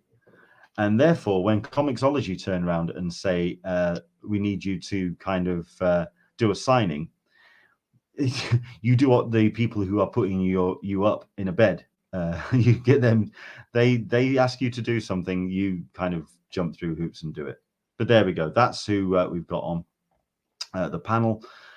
Chris Sully from the Nerd Foo. We've got Kat Calamia from Comic Uno. And joining us, we've got Ruth Ann Thompson from Aftershock Comics. If you've ever seen there's 2 shows that Ruth Ann does for Aftershock, she does a great job of really engaging with the audience and getting Aftershock promoted and talking about the books. And I think she does an absolutely phenomenal job. All 3 of these people, I mean, the rule is really quite simple. If you ever, one of the things I'm going to be talking about, how to create a YouTube show. If you're going to get guests on, you get people who know better than you, and they know better than you, better than me. Simple as. Yeah. Can I just take that banner off, because I've just suddenly realised I'm hiding their names. Chris Sully, Ruth Ann Thompson, Kat Calamia, and myself talking about how to create a YouTube show between 2:30 and 3:30. That's in room 2 on Sunday. So there you go. That's my little pimping of that. Hopefully you can join us. But Dan Panosian will not be joining us for that panel. I'll be contacting CCI just to let them know. All right, let's return. Let's wrap up the Sunday, because, like I say, we're into the final stretch now. I don't know how you are feeling about it so far, but it's looking like the floor and exploring last-minute sales and perhaps. Let's go. Morphine Times. Power Rangers celebrate 29 years. Blade Runner 40th anniversary. Ooh! Paul M. Salmon, the writer of Future Noir and Making a Blade Runner. I have that book. It was a Christmas present from Caroline last year. David L. Snyder, the art direction for Blade Runner, and Charles de la Rasuca. He's not only the restoration producer, but he's also the director of numerous bonus content for DVDs. And he's the guy that did the documentary Dangerous Days Making Blade Runner. He's a hero of mine. He's awesome. Ooh, 3 o'clock. I might have to run to that. 2:30, 3 o'clock. I'm going to miss it. Damn it. Oh, man, that's so upsetting. Because I really would like to do that. That's a hell of a panel. 40th anniversary of Blade Runner. Wow. That's going to be busy. Room 7AB. That's going to be a big, big panel, I think. UFOs, Facts and Fiction, I think, yeah, Walter Bosley, but she's not listed. Clyde Nee is going to be in the room talking about UFOs, the history of sightings up to the present day. We are seeing interesting reports about how the UFO sightings are becoming officialized, and they are not being discounted by the official authorities. They are influencing pop culture. They are no longer just these strange, vague sightings anymore. Interesting panel. Should be cool. Room 60E from 3 o'clock, which means Clyde's going to be missing my panel. I'm not happy. I'm all right with it. So Many Roads. What is that? No. Like I say, I'm just trying to see what anything kind of jumps out. 3:30. Damn, which means I'm going to have to finish my panel and run down the hall to room 23AB, the Comic Con talkback. Hopefully someone, well, I know Alyssa will be there to observe that, but yeah. Hopefully you'll record it for us, Alyssa, if you won't mind, please. Return of She, you've got yourself Billy Tukey. He's going to be talking about that book. It's good to see. I might be looking forward to meeting up with Billy, if anything, so I can kind of talk to him about some of his Comicsgate mates. But he's a strange. Billy kind of straddles both fences, so Yeah, interesting. Bill Finger, Rise of the Bat, which is a new play that's coming out, diving into the life of Bill Finger. You've got cast and playwrights, performers talking about the play.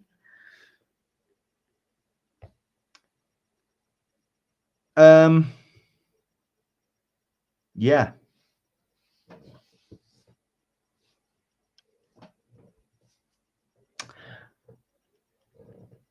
Yeah. What we do in the shadows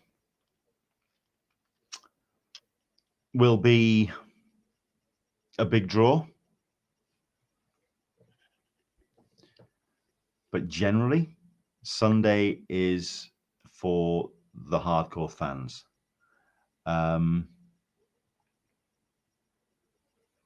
Nothing really massively headlining there.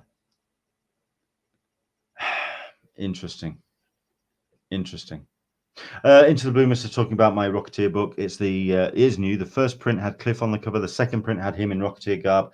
Third print had a Betty cover, and this is the latest edition. Okay. You learn something new every day. I am one to be educated. Thank you very much indeed for that. But I've got a Rocketeer book, so I'm happy. Comic-Con Talkback will likely have some talk about the new exclusive portal and why it sucks. I should have read that before I put it up on screen. Getting it to work has proven interesting, but we'll do that in a second because we'll talk about the exclusive portal. Yes, in fact, I might just see if I can bring it up on mine, so at least then you're not having to look at my member ID. Yeah, the exclusive portal. I can't actually order anything, or I can't take part because I'm pro. As far as I'm aware, they're just not allowing me to do it. But let's see if it's got any of my personal details on the screen. No, it doesn't. It's got my email address. Tell you what, I won't scroll that far down.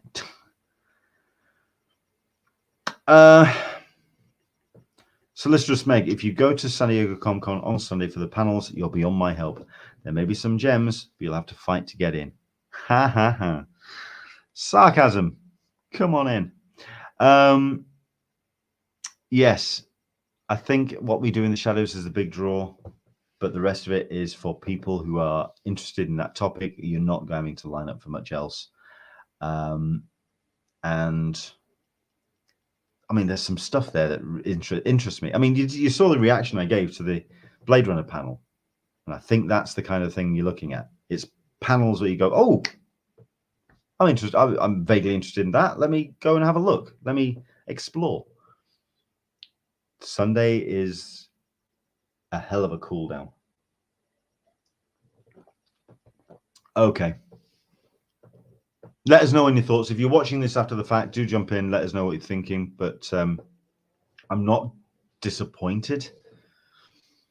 But it ain't the big finish to a weekend. Be a great way for catching up with people, though. And heaven knows we haven't seen each other for quite some time. So it'd be a great way to catch up with people. So that's us. Okay. Let's do this real quickly and talk about the exclusives portal, which got released or unveiled this week. Yeah, it's a way. What you do is you actually apply for your application or interest for a submission of interest for the portal. This is how it's powered now on the new portal. So it's a case of, let me just see if I'm on screen with it. Go over it. There we go. Yeah. And you tell you what, I'm going to just remove that very quickly for a second so I can scroll down, and I will very quickly press enter, and we'll go from there. So add to cart. See what it says. Product requires membership access, unavailable to participant. I'm a panel host. Technically, it comes under professional, and it doesn't open for us yet. Now, if I go to exclusive credits, it does explain how it works. So, but it's getting dark. It's time to go to bed. Don't worry. We're finishing in the next 10 minutes. Promise. Karma Savage, where is the cup of tea? Live on Sunday. It is live on Sunday. It's going to be at a location to be determined. You will definitely know by Friday. Basically, we will be hosting it at the same time as we would do if it was in the US. So we're going to be doing it from 10 o'clock on Sunday morning. There we go. Let's have a look at this then, how the exclusives are panning out. It's done through credit allotments. And the idea is that you get yourself a number of credits for the day you are registered for a Comic-Con badge. Your credits may vary by day. So you got 7 credits on the Wednesday, 12 on the Thursday, 12 on the Friday, 12 on the Saturday, 12 on the Sunday. So for example, Funko is something that you can apply for. You may want to put all in on Funko. You may want to put in some on Mondo. And it's a bit like blackjack. Blackjack? Roulette table. Roulette table. We'll go with a slightly more accurate one. You are putting your chips on a thing that you are interested in. You may or may not win that particular hand. In fact, that's exactly what this is. It's roulette. Wow. The cutoff point for all of this is this Friday. So we're talking Friday is it 16th, 17th? 15th. That's the cutoff point, which means they have to get everything sorted. And all of the things that you can apply for on the site by Friday. So you can get in and apply for it. And that's where we are with the exclusives. Into the Blue Mister, to quote Wesley Snipes, always bet on black.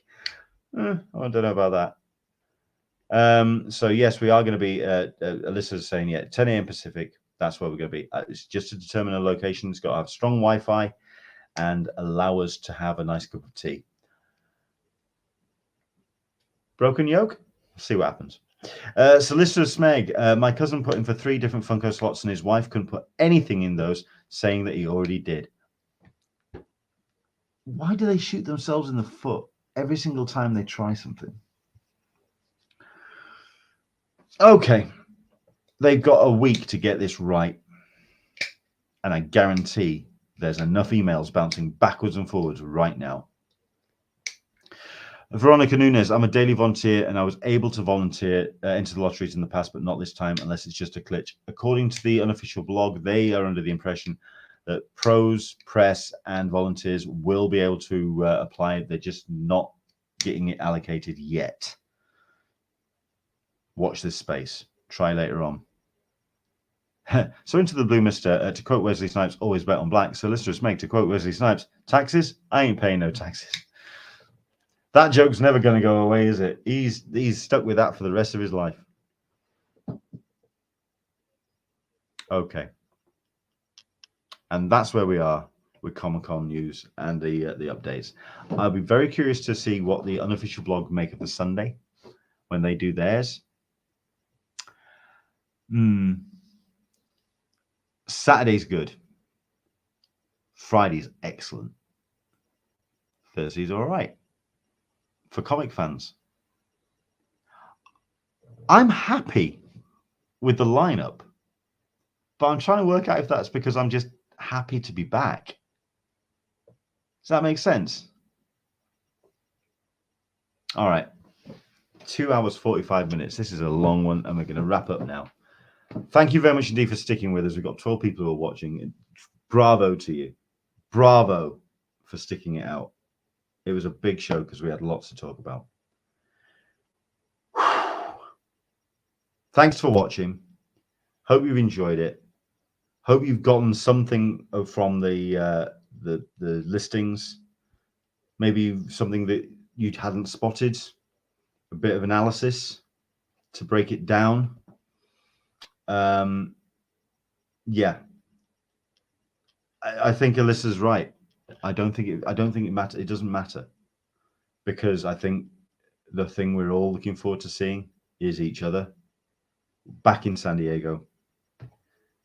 Yeah, it's going to be good. Karma Savage, see you, Leonard.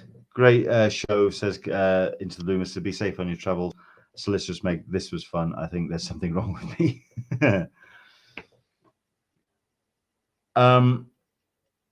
Watch for my Instagram, which is Englishman SDCC. I'm going to be trying to post to that a lot. I'm going to be trying to post photo galleries at the end of every day of San Diego Comic-Con. I'm going to try and record as much as I possibly can. I'm going to try and interview as many people as possibly can.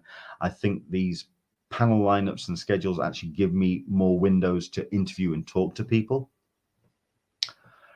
I'm hopefully going to be bringing you a report from a Den of Geek event that's taking place over the weekend. I'm going to try and go for tickets for fandom, but I can't guarantee it, if anything, because I may be lining up on Friday, depending on when it's all happening. Dan Berry, Leonard on TikTok, never going to happen. Then again, I said that about Twitter 12 years ago. All right. I'm tired myself. How you're feeling, I have no idea, but I'm broken. One more time, let me just show you the... no, I'm not going to show you those. I'll just tell you once again, I am doing 3 panels at San Diego Comic-Con. Number 1 is my Miracle Man panel at 2 o'clock in the Omni Ballroom. Then later on in that day, I'm going to be doing a game show, Fact or Fake, with the a way of testing my comic book knowledge, as they throw a whole bunch of scenarios at us and we have to decide if it's fact or fake. I'll see what my scoring is going to be like. I'll let you know. And then on Sunday at 2:30, it is How to Create a YouTube Show. Anyone who has stuck with us for this particular episode, no jokes from you. All right. I appreciate what I try and do. But there we go. Oh, good grief. Listener Smeg, Leonard on TikTok dancing.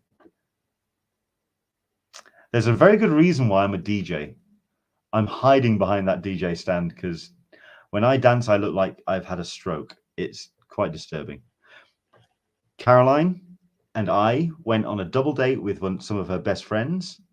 I joined them on the dance floor, and after 3 minutes, they told me to go and stand by the bar. That's how bad my dancing is. Karma Savage, Leonard on TikTok. I've got 10 days to decide if I'm going to be on TikTok. Unlikely. But join me on the socials because I'm going to try and post as much as I possibly can. And for those people who are heading to San Diego, I will be in town from Thursday. I will be there for the week. I'll be chilling out. I'll be finding places to hide, bars to frequent, restaurants to visit, and faces to see. Looking forward to catching up with as many as I can. If you want to meet up, let us know, but do keep 10 o'clock on Sunday free, because we are going to be doing Cup of Tea Live from a location to be determined in San Diego. I would love to do it at the Broken Yoke upstairs. I think that'd be really cool. Not only that, but breakfast, 10 o'clock. Let's have breakfast and talk about con. That'd be good. Okay. Thank you very much indeed for watching. Take care. If there's anything you want me to do, an additional update show throughout the course of the week, maybe on the the Thursday when I get into San Diego, let me know and we'll try and do an update show. We'll try and do a couple more of these leading up to San Diego Comic-Con because we want to try and fit in as much as we can. Maybe even try and get some kind of chats as well. Veronica Nunes, I'll drive down on Sunday. Thank you. Looking forward to seeing you. I've been bald today. I've felt really naked without the cap on. The white caps are packed. You will see me with a white cap next week, certainly. San Diego Comic-Con just around the corner. 10 days to go. Take care, and we'll see you in San Diego very, very, very soon indeed. See you soon.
sound.com.